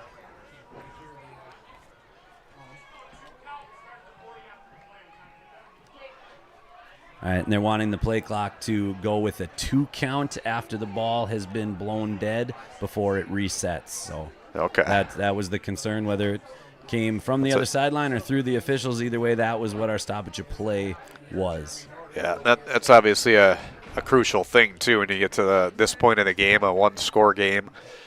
Late in this one, and still time for Park Rapids if they were to get the ball back and do something with it, whether it's the Nuggets scoring or it's a turnover or whatever the situation is. We've got a 3rd down and 9 right now for Hawley. And you're sitting right now in 4-down territory, so you don't have to look to go to the end zone or anything here on 3rd down. Don't even necessarily have to get to the sticks despite being able to pick up a 1st down, but you can use Park Rapids' aggressiveness against them with your weapons on the outside if they're going to show that blitz. If they're not going to show that blitz, then it might be time just to give them Lucas Skank behind Jack Ames. Nelson sets him up here with the I formation backfield. Oh, boy, they're going to be just blasted up front. What a nice job by the defense. Park Rapids was ready, and they were just ready to push their way forward. And, boy, they just triple-teamed right off the bat. And Nelson shaking up on the play here on this 3rd down. It's going to be turning into a 4th down situation, so an injury timeout here for the Hawley Nuggets. And they put all that pressure in every gap up there, but especially in the A gaps, and he was hit before he had a chance to ever set his feet, and he was hit right in that thigh or above the knee, which is always a concern for any player, especially as your quarterback is trying to backpedal. We'll hope for the best here for Noah Nelson as they attend to him on a 4th down situation for the Nuggets. 3:55 to play in the game. It'll be a 4th and 12 when we come back to Dale Scholarwood Athletic Complex on YourLiveEvent.com right after this. Every Wednesday night at 7, watch the YourLiveEvent.com Coaches Show presented by the Hillsborough Economic Development Corporation. Stay up to date with the latest goings-on in the region, as we'll hear from area coaches in North Dakota and Minnesota. Plus, we'll highlight area high school seniors and their achievements in the classroom and on the court with our Senior Spotlight. That's the YourLiveEvent.com Coaches Show presented by the Hillsborough Economic Development Corporation, Wednesday nights at 7 on YourLiveEvent.com. It's cleaner with Gleaner and less money, too. Find the savings on Gleaner combines at Ziegler Ag Equipment, Highway 9, North Ada. Now, listen to this. 0.99% interest, less than 1% interest, 0.99 interest for 5 years on all new Gleaner combines, or choose 0% interest for 24 months. These Gleaner combines are getting raving reviews from the demonstrations and from those who have purchased Gleaner combines this summer. Gleaner combines from Ziegler Ag Equipment, Highway 9, North Ada. 4th and 12 for the Nuggets out of the timeout. New quarterback in is Mark Schauer wearing number 11. He'll be in the shotgun formation with 2 receivers off left, 1 off to the right. And a back in the backfield is Ames, taking a few steps back, airing this one out right side for Liebach, intended. It's an incomplete pass, and that'll be a turnover on downs for the Hawley Nuggets. Yeah, Mark never really got a chance to get his feet set and step into that. He was throwing off his back foot. Hard to blame him with the blitz he just saw Nelson take. He did have a good read on that one. He had Liebach at the front pylon. If he would have been able to put enough juice behind that one to hit him right at that spot. And Park Rapids, fortunately for them, didn't intercept the football despite the effort to do so, because they would have lost some precious yardage in that situation. So Park Rapids will take over at their own 17-yard line with 3:41 to play in the game. Trailing by 5, 27-22. They've got 2 timeouts remaining in this one. Rolling to the right side is Morris. He's got a wide open receiver on this near sideline at the 37-yard line. It's going to be a completion. A 20-yard completion gets it to his receiver there, Landon Strasburg. Now, when you can't contain him to his strong side, it is very difficult to contain and accountable for your receivers. All right. Now, looking back on that last play, it'll always be something that Hawley could look back on. Nelson could have come back in had they used one of their timeouts. Don't blame them for wanting to hold on to them to see what happens after this, possession for Park Rapids. First down for the Panthers. Gets them up to their 37-yard line on a 20-yard reception. Pressure put on. Morris gets around that. Spins to get away. Now he gets to the sideline. He's going to be knocked out of bounds right around the 40-yard line. Give him 4 yards on that play. It'll make it a 2nd down and 6. So Morris shaking up a little bit over here on the near sideline as he got hit high and low on that one. Gunnar Fleming came on the blitz but overran his pursuit on that one. And again, it's happened a lot. Noel Morris has done that to a lot of guys over the last couple of years of him taking snaps in a Panther uniform. But again, then he's able to escape out to his strong side, which allows him to run or pass with a high level of effectiveness. So it'll be a 2nd down and 7 here for Park Rapids. They'll have trips left and a receiver right. 1 back in the backfield to accompany Noah Morris, who's the quarterback in the shotgun form. Takes a step back. Blocks are there. We got a penalty flag coming in here. Pass is going to be completed on the sideline, but this one might be coming back here with a hold against Park Rapids. That was about the only way they could protect their quarterback on that play, the way the pressure was coming in by the Nuggets. Now that time Gunnar Fleming came on a blitz from Morris's strong side, the left side of the formation, and he put the pass pro blocker back into Morris's lap, causing all sorts of trouble there for Park Rapids. When that gets thrown in that area, and rarely in high school do you see something like illegal hands to the face, but that's really the only way that can go against you on the defense when it's thrown into the scrum of the line. 8th penalty for 60 yards tonight for Park Rapids. They only had 1 penalty in that first half. Hawley had 3. Now it's 8 and 8 for these 2 teams total in the game. 2nd down and about 17 to go on that 10-yard penalty. Rolling left is going to be Morris, airing this one out down the field. He's got a receiver, and he's got the grab at the 35-yard line, taken down by Skank. But a big gainer there for Park Rapids. Yep, no pressure really on Morris there. So as he did choose that time to roll to his left, he was cleanly and able to flip his hips and deliver that ball. Right now we've got our corners every once in a while are getting caught biting on the first move and not being able to continue with the extended routes that Morris creates with his legs. A 35-yard reception there by Blake Morris, the receiver from Noah Morris. First down and 10. Jackson Skank on now in the far far corner position. Back to pass, everybody going out, receiver down the field, and it's going to be incomplete. Good coverage there down the field by Levi Lelm. It would have been nice if Levi would have hauled in one more pass in an end zone on that one. Yeah, exactly. But that was shadow coverage of its finest. Gunnar Fleming has been a man possessed on that blitz from the left side of the Nugget formation. That time he dang near got clotheslined as he was coming through there. Yeah. Not sure if there was anything legal or illegal about that, but it sure looked like a little bit more, Monday Night Raw in the middle on that one. Yeah, absolutely. 2nd down and 10 here for Park Rapids. Again, 2 receivers off to each side. Morris going to keep it himself this time. Has some blockers, gets down the field, scoots perhaps past the 1st down marker, past the 20-yard line. He's up to about the 17-yard line. So that is going to be a gain of 18 on the play.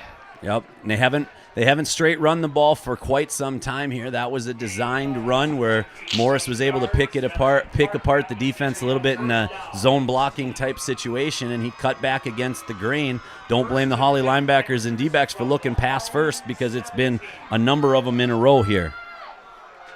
At the Hawley 17-yard line, 2:04 to play in the game, and we got penalty flags flying everywhere.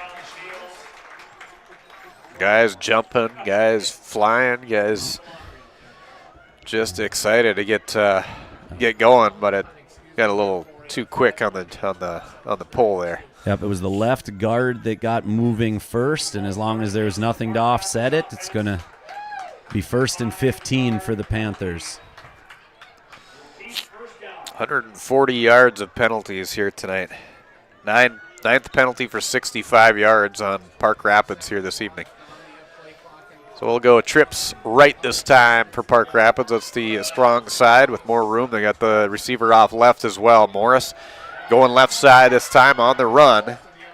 Going to see if he can create some room for himself. Not a whole lot of room to go, but he got back to the original line of scrimmage for a gain of 5. Yep, strung out well that time. They go to that option look, but the option, what would be a typical option back on that speed option, gets in front of him as a lead blocker, pulling it into more of a quarterback power or quarterback sweep.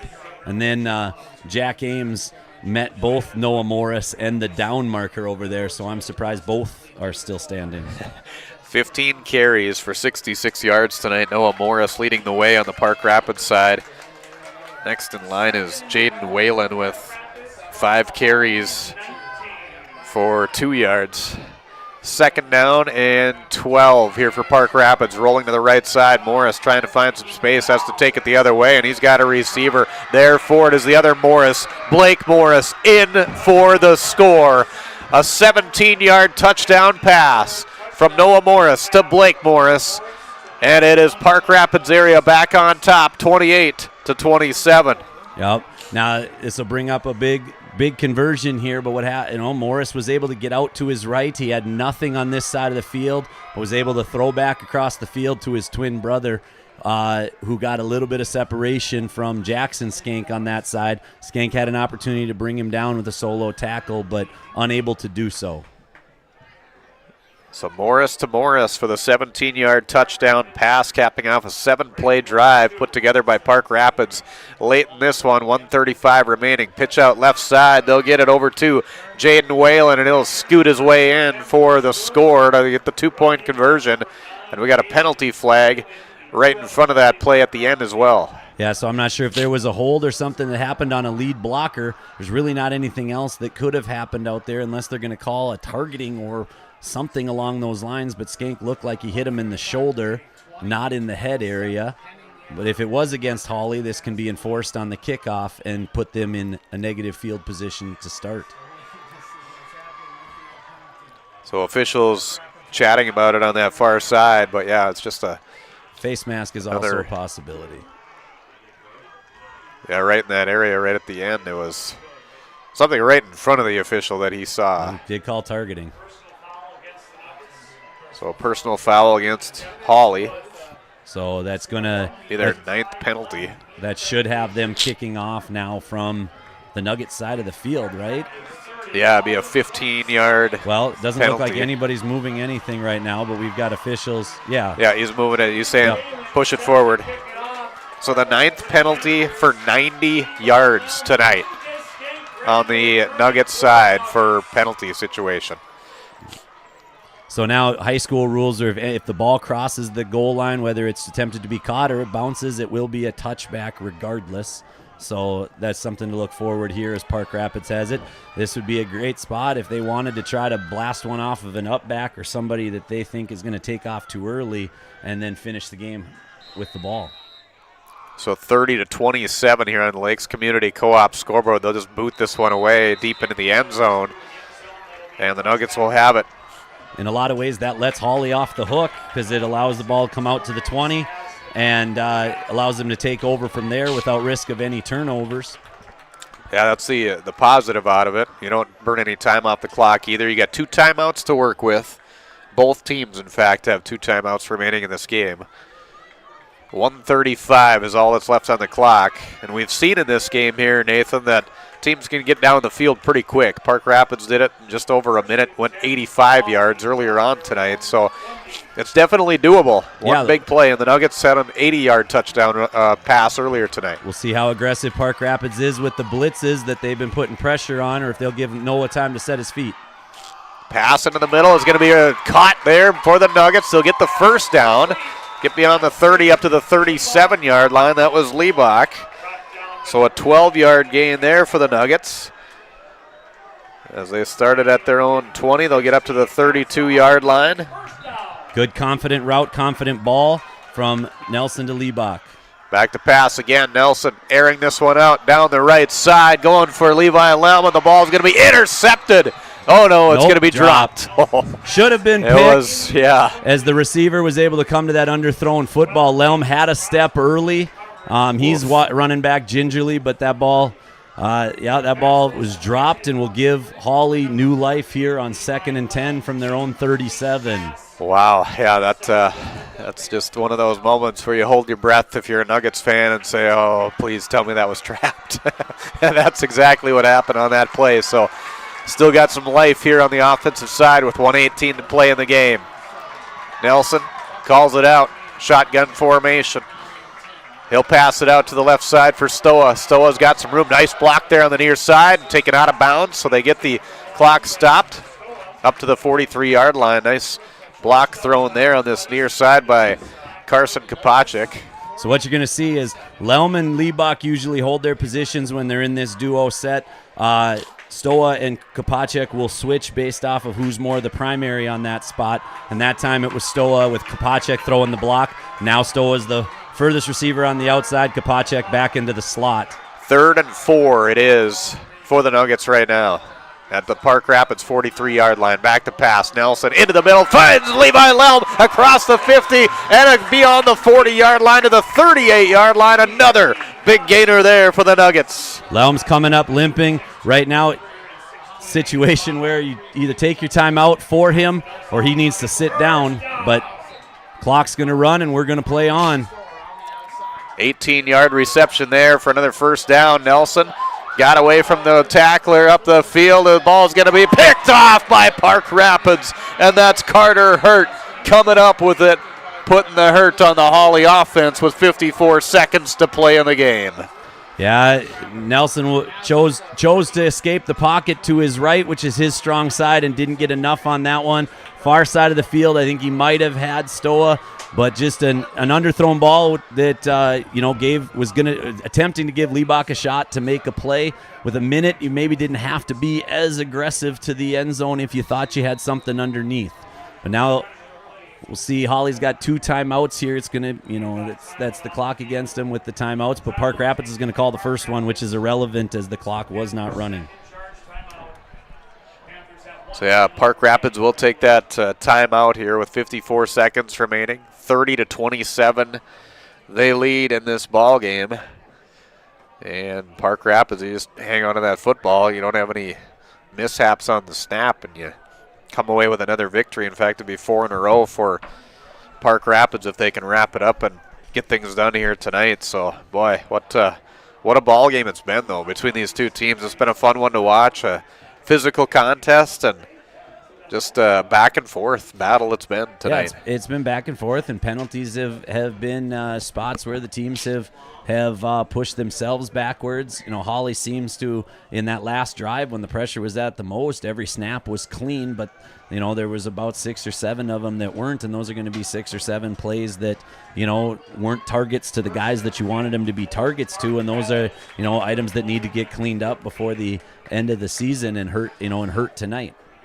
So Park Rapids will have it at their own 13-yard line with 54 seconds to go. Handoff going off to that right side, and a quick timeout here for the Hawley Nuggets. No. Right now, if they're not going to kneel on the ball and they're going to try to run it, then it's got to be stand that runner up, and the guys coming in have to be ripping for the football. That's the choice that Park Rapids is helping you make right now by continuing to run plays, is they're putting their ball carrier in a fumble impossibility. If they want to shotgun snap it and kneel it and have Morris give himself up, there's really nothing the Nuggets can do. Yeah, absolutely. Yeah, even with the one timeout, you still gonna burn that. You can still burn some time off here, but just a nice comeback here for Park Rapids that they've had. Put together some decent offense. They trailed 21-7 at one point, able to make it a 21-15 score at halftime that they trailed. Took their first lead the end of the third quarter, 22-21. Nuggets able to score again, get up 27-22, and then another score for Park Rapids here with 1:35 to play in this ball game. So late in the game, they were able to convert again, and then the interception to get it back. Morris shakes one from going to the left to come back over to the right, taken down on the play, burns another 7 seconds off the clock, 44 seconds remain, and another timeout for the Nuggets. I'm really not sure what I am missing here. I mean, I can do the math and what Hawley would be left with after a punt. I'm really not sure why Park Rapids is putting fumble into situations, or in that case where it was a designed run for Morris to waste some time, why they would want to put their star, who, if they're going to win any games down the road that they're not supposed to, he's got to be the one taking snaps because he's been the difference maker here tonight.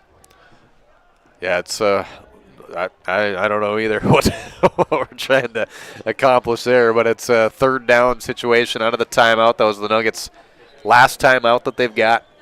Park Rapids does have one timeout remaining here. So now they'll come out into the huddle. Should be all for naught if they kneel on, if they kneel on this one. Now you still have to punt the football back. We'll see what they come up with. It looks like they're in their shotgun formation with one receiver out this time. Now they're going to go back. I don't know if I thought he was going to kneel on it for a second, then all of a sudden he starts to go forward. Yeah, like you say. Now it's under 40 seconds, trying so to get, that was the plan. Yeah, he just wanted to try and get it under that 40-second mark, watching the clock as he did, and then just went forward again. Did his best to hold on to that football as the best as he could. And a fourth down situation, that'll wrap it up. That will complete this ball game. Yeah, that time will burn off. And Park Rapids area will make it 4 in a row. They'll improve to 4-1 with the win here tonight, dropping the Nuggets to 2-3 on the year, with a 30-27 win over Hawley here tonight. On the road, on the Lakes Community Co-op scoreboard, Park Rapids will come away with the win. And we'll talk about it in our post-game report here as well. Final score 30-27, Park Rapids area over Hawley in high school football action tonight. We'll take a break. We're back with more from Hawley right after this. Public schools teaches over 1,000 students in grades kindergarten through 12. They do this in facilities that are either new or recently remodeled. These facilities are not only for Hawley students, but for adults too. Hawley Public Schools offers community education classes in subjects like yoga and painting, plus adult basic education for those who want their GED or who study English as a second language. Hawley Public Schools, preparing students for the challenges and opportunities of tomorrow. Soon enough, temps are going to drop low, and you'll be turning the heat up high. Protect yourself from surprising heating bills by enrolling in Wild Rice Electric's off-peak heating program. You'll receive hundreds of dollars in rebates on new heating technologies like heat pumps and underfloor heat. Plus, you'll get nearly half off your electric heating rate through the winter months. That adds up fast when the snow starts to fall. Give Wild Rice Electric a call at 800-244-5709 to find out if the off-peak program is a good fit for your home and start saving today. Christian Motors is proud to be your Chevy and GMC dealer in Fertile. They've got a huge selection of new and used vehicles there on the lot. You can stop by and check the selection or go online to christianmotors.com or christiancarsonline.com. Your new vehicle is waiting for you at Christian Motors in Fertile. They are proud to be your Chevy and GMC dealer. christianmotors.com, christiancarsonline.com. Stop and see the selection today. Christian Motors of Fertile. Don't let concerns about shifts in the market disrupt your long-term financial goals. Hi, I'm Tony Dalen, an Edward Jones financial advisor. Let's work together on an investment strategy for long-term results. While you can't control market volatility, you can control your financial future. Start by giving me a call at 701-893-5648. I'm Tony Dalen, an Edward Jones financial advisor. 701-893-5648. Edward Jones, member SIPC. At Enbridge, we believe sustainability is the foundation of our success. How well we perform as a steward of our environment, a safe operator of essential energy infrastructure, a good neighbor, and a diverse employer defines our success. Learn more about Enbridge's environmental, social, and governance commitments and our Indigenous Reconciliation Plan at enbridge.com. Let's get real. Get ready for a place that's big enough to grow and small enough to care. The University of Minnesota Crookston offers more than 35 majors, minors, and certificates. Earn a University of Minnesota degree, where you can make a difference in a close-knit community. Faculty become friends and friends feel like family. You don't need a big city, just big dreams. The University of Minnesota Crookston. Real, hands-on, and will get you ready for anything. Respectful, responsible, safe, and kind. Those are the values taught by Hawley Public Schools. Hawley's PBIS team, Positive Behavior, Interventions, and Supports, aims to encourage a positive and respectful learning environment and uphold the social and emotional well-being of all students and staff. Learn more about Hawley Public Schools at hawley.k12.mn.us. Hawley Public Schools, preparing students for the challenges and opportunities of tomorrow. Lakes Community Co-op provides energy solutions. Farm fuels, lubricants, propane, and natural gas are all available to farms, homes, and businesses from Lakes Community Co-op. They enjoy working with their customers to meet your fuel and energy solutions. Call Lakes Community Co-op today, 1-888-935-2281 for farm fuel pricing, contract programs, farm lubricants, propane pricing, and delivery for farm, home, business, and natural gas service. Lakes Community Co-op, your co-op in your community. I've got a math question for you. When you add tolerance, subtract prejudice, and multiply efforts to treat one another with respect, what do you get? Less division. And school sports have it down to a science. Looking for an example of what can happen when we realize there's more that unites us than divides us? Look no further than high school sports in Minnesota. This message presented by the Minnesota State High School League and the Minnesota Interscholastic Activities Administrators Association. Keep your job site stocked with reliable service from Prairie Supply Inc., the contractor's headquarters. Our team specializes in everything concrete. That means hand tools and equipment, rebar of all shapes and sizes, concrete forming packages and ICFs, decorative concrete materials like color, stain, sealers, and coatings. And let's not forget our impressive fleet of winter construction equipment to keep the concrete flowing all year round. If you've got concrete questions, we've got concrete answers at Prairie Supply Inc., the contractor's headquarters. Visit us today at any of our 6 locations. R&J Broadcasting Incorporated is hiring a full-time play-by-play sports announcer and broadcast sales representative. Duties include selling advertising time for radio, digital, video streaming, and regional cable TV. Play-by-play responsibilities include live play-by-play of local sporting events for radio, video streaming, and regional cable TV broadcasts. Wage plus talent and commission pay structure with full-time benefits package offered. For more information or to apply, email apply@rjbroadcasting.com. That's apply@rjbroadcasting.com. Welcome back. We get into our post-game show. Park Rapids area getting the victory over Hawley here tonight by a score of 30-27, improving their record to 4-1, making it a 4-game winning streak now for them in their season.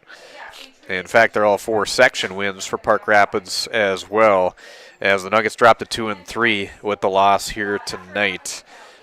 Let's take a look at the stats for this one. Let's start out with the Hawley Nuggets. Let me get the total for the Nuggets as a whole. 338 yards of offense for Hawley here tonight. 255 in the air on 16 for 28 passing. And, 16 of 29 passing.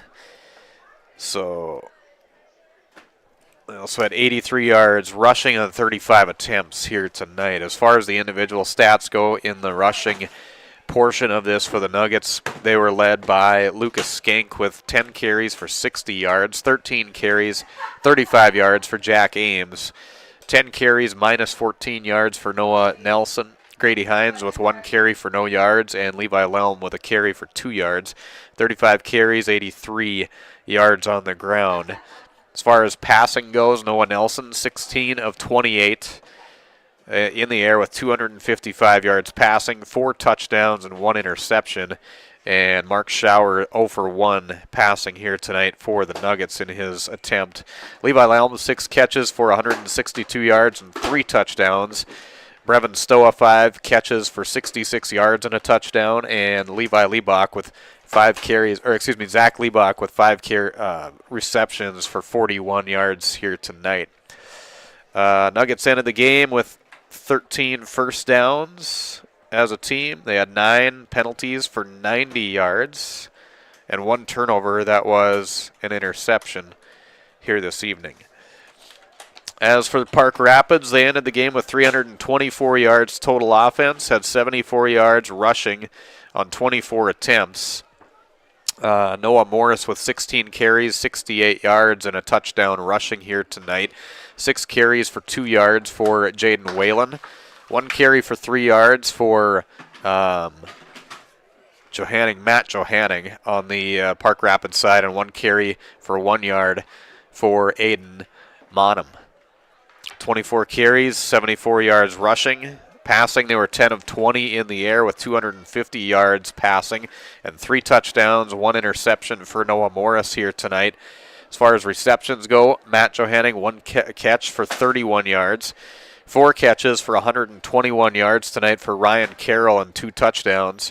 Blake Morris, 3 catches for 78 yards and a touchdown. Parker Hunter, 1 catch for 5 yards, and Landon Strasburg with 1 catch, 20 yards here this evening. Again, Park Rapids 324 yards of offense. The Nuggets ended with 338 yards of offense in the loss here tonight. Park Rapids 13 first downs as well. They had 9 penalties as well for 65 yards, and they had 3 turnovers, an interception, and 2 fumbles here tonight. That's a look at our stats, part of our post-game report. We'll take a quick break. We'll come back. We'll name our Enbridge Energy players of the game, and RDK Enterprises bringing us our precision players of the game as well. In the victory for Park Rapids here this evening, 30-27, spoiling senior night for the Hawley Nuggets here tonight on YourLiveEvent.com. This is Chris Brecken from RDK Enterprises, your local precision planting dealer. I want to take this opportunity to say thank you to our growers. Your trust and fellowship is the driving force behind our dedication to your successful farming operation. We continue to invest in the education of our team to ensure your customer experience is outstanding. Thank you for the opportunity to be your planter experts. Stop by either of our locations in Hillsboro or Drayton, North Dakota, or visit planterdoc.com. Hawley Public Schools thanks you for listening to today's Nugget sporting event. But we offer more activities than just athletics. Hawley students can be part of groups like the Student Council, Riverwatch, Science Olympiad, FFA, Art Club, Yearbook, Knowledge Bowl, Speech, Debate, Band, and Choir. There's also a 3-act play, a 1-act play, and musical. Fine arts, academics, and athletics, a winning combination. Hawley Public Schools, preparing students for the challenges and opportunities of tomorrow. Rural Enrichment and Counseling Headquarters, also known as REACH, Neighbors Helping Neighbors. That's their slogan, and it says it all. REACH is a multi-agency human service center that helps families and individuals with counseling, food services, and help and support during the holidays. Things such as the backpack program, food for kids during the weekend, and a holiday meal during Thanksgiving and Christmas are just a few of the things that REACH can do. Check them out at ruralenrichment.org or visit their secondhand stores in Hawley and Hendrum. Hi, this is Steve Dalen from Piper's Auction and Realty. Selling farmland can create opportunities. The opportunity to cancel debt. The opportunity to invest the sale proceeds into higher earning ventures. Or maybe the opportunity to enjoy items you have waiting on your bucket list. Whatever the reason might be, the time has never been better to market farmland at historically high prices. To help realize your opportunities, call me, Steve Dalen, at 701-893-8517. Every Wednesday night at 7, watch the YourLiveEvent.com Coaches Show, presented by the Hillsborough Economic Development Corporation. Stay up to date with the latest goings-on in the region, as we'll hear from area coaches in North Dakota and Minnesota.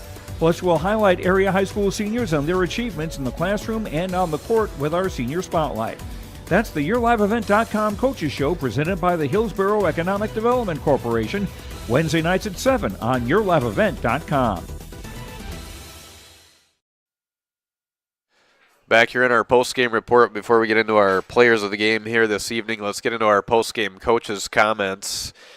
Peter Natz, head coach of the Hawley Nuggets, joining us here after the loss on Friday night to Park Rapids area, 30-27, and just a back-and-forth battle here between these two teams, and opportunities throughout the game. Came out with some good energy overall as a team. Had a nice first drive there, but then it was just a lot of penalties, a lot of mistakes, and just some missed assignments too for these guys throughout the game that really affected it, that Park Rapids took advantage of. But tell me your thoughts just overall as a whole for these guys here tonight in this game for the Nuggets. Well, I think you got to give Park Rapids a lot of credit for them hanging in there. They were down by a fair bit before we got too far into the second quarter, and they fought back and got back into it and kept it close.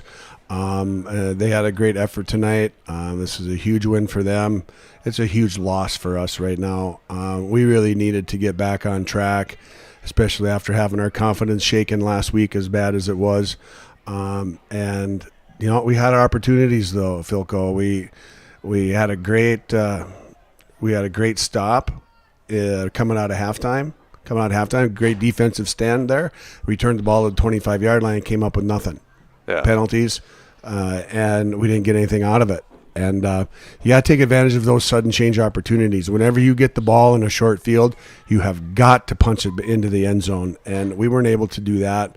There were some blown coverages and things like that. And we just got to keep coaching them and keep after them until they learn what we're expecting them to do, and we're not getting the message across to them. So we got to keep after them. We gave up some big plays, a lot of penalties tonight, and that's a little uncharacteristic for how we like to play or how we're supposed to play. But there are plenty of miscues on all three teams tonight. Yeah. You know, with Park Rapids made mistakes, we made mistakes. Officials made mistakes, and that's all part of high school football. You got to be able to handle those mistakes and overcome them. And we didn't have enough gas to overcome them tonight. We got down there at the end, but didn't quite finish it off. Yeah, and like you say, when you get into those situations, a lot of the penalties were in the second half, and it was kind of like almost like a domino effect. It felt like that's one thing happened, then all of a sudden another happened, and it's almost like each team just kind of bounce back and forth on, well, they're making mistakes, and they get excited about it and got too excited, so it turned into a penalty on their end. But yeah, it was just kind of one of those things where it was hard to get out of a funk, it looked like, at times for these guys in those situations. Yeah, but then we did. We came out of things here and there, and our kids competed tonight and played hard. We made a couple too many mistakes. You know, I do have to just say maybe we're a little bit snake bit right now. We've had two plays this year, one against Perham and again tonight, where we have an easy interception or a knockdown, and it bounces off of two of our people, and the other team catches it and scores a touchdown. Yeah. That's just dumb luck. And I against us, dumb bad luck against us, and just a great fortunate bounce for Park Rapids tonight. But again, those are the things that you have to overcome. Our kids talked about it at halftime before we got in there. That we know they got lucky on one play, and we made a mistake on the other score that they had.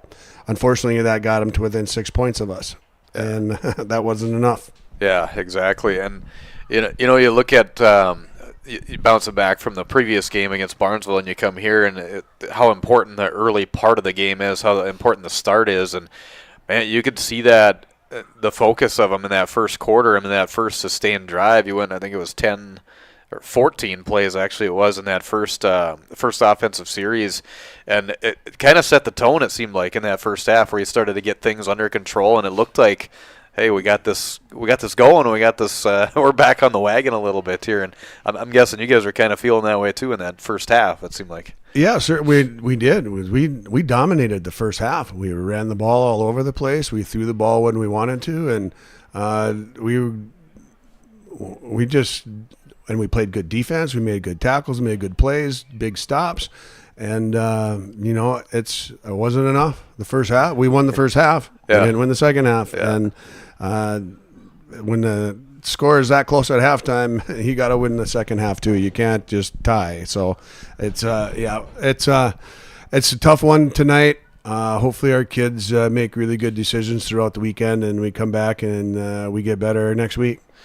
As far as that goes, too, I know it doesn't get any easier. You got Pelican Rapids next week, and then finish off against Warroad and Crookston for the final 2 games here leading into playoffs. But, yeah, we talked about it before the game that the season goes by fast enough, and now you're into the final literally 2.5 weeks, and you're at the end of the regular season. Yeah, it's crazy how fast this goes. And we talk about it every year. This goes fast. You need to take advantage of every opportunity you have and make the most of it. And here we are. Yeah, we've got essentially 9 practices left. Yeah, 9 or 10 practices left, and our regular season is done. So we got to make the most of it. We got really good kids. We like our kids, and we gotta coach better. We gotta play better. That's all there is to it. And we're very impressed with our kids tonight, with their effort, how they competed till the bitter end, didn't give up, didn't hang their heads, no matter what the score was. Even after they went ahead at the end, we still had time, we had opportunities, didn't convert. Pelican Rapids, what do you know about them for this next week? It sounds like they got a pretty solid squad again, too, this year. Yeah, they're a great football team. They played without Timmy Guler, and they took Barnesville to basically a draw for a full 3/4 of a football game.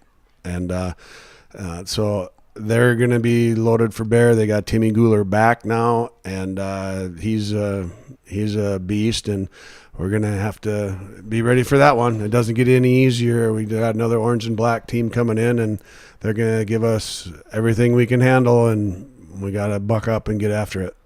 Everybody come out of this game healthy for you? I know there was some physical play here tonight by both teams, but I'm not sure about that. I think we're going to have a one for sure miss out on a JV game on Monday. Noah's said he's fine. He's going to be sore in the morning, but he said he'll be fine. But we'll wait and see on that. I think that might have been more of a, oh my goodness, they got it piled up around his legs, where he was more scared. He got banged and bruising, but more afraid of a knee injury than really what might be there. So I'm guessing he's just bruised up pretty good. I hope that's all it is for him. And then, we're beat up because we've been playing some physical football teams lately, and got to heal up over the weekend. A lot of ice and a lot of recovery, and get after it.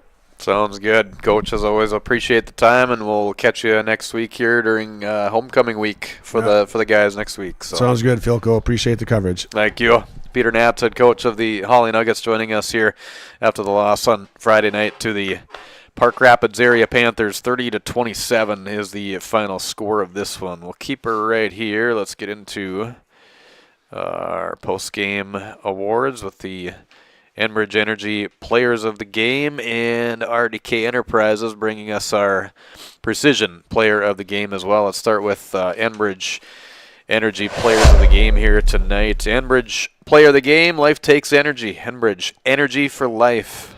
Visit enbridge.com for career opportunities that they have available for you here right now as well. Bringing some energy here tonight, but both teams really did, especially at times and at crucial moments throughout the game, but kind of manning up with the offense here tonight and doing a very nice job of that for Park Rapids as one of their senior leaders. I thought Noah Morris really controlled the tempo offensively very well, was 10 of 20 passing, 250 yards, 3 touchdowns. Threw one pick that was early in the game. That was back in that first quarter of play, and from that point on, did a very nice job of getting some good completions, getting them back on the board, and taking control. Not only passing, he had 250 yards passing, he also had 68 yards rushing here tonight too. So he had not a bad evening. Let's just say that for Noah Morris. He is an Enbridge Energy Player of the Game here this evening, and also. Another player of the game bringing some energy, I thought, on the Hawley side was Levi Lelm. He ended the game with 3 touchdowns on 6 receptions, so half of his receptions were touchdowns. 162 yards receiving here tonight on the Hawley side, and just some really good play out of Levi Lelm, I thought, here tonight, even on some defensive efforts and so on we saw out of him here tonight too. So Enbridge Energy Players of the Game, one from each here tonight. Life Takes Energy, Enbridge, energy for life. Visit enbridge.com for career opportunities that they have available for you right now.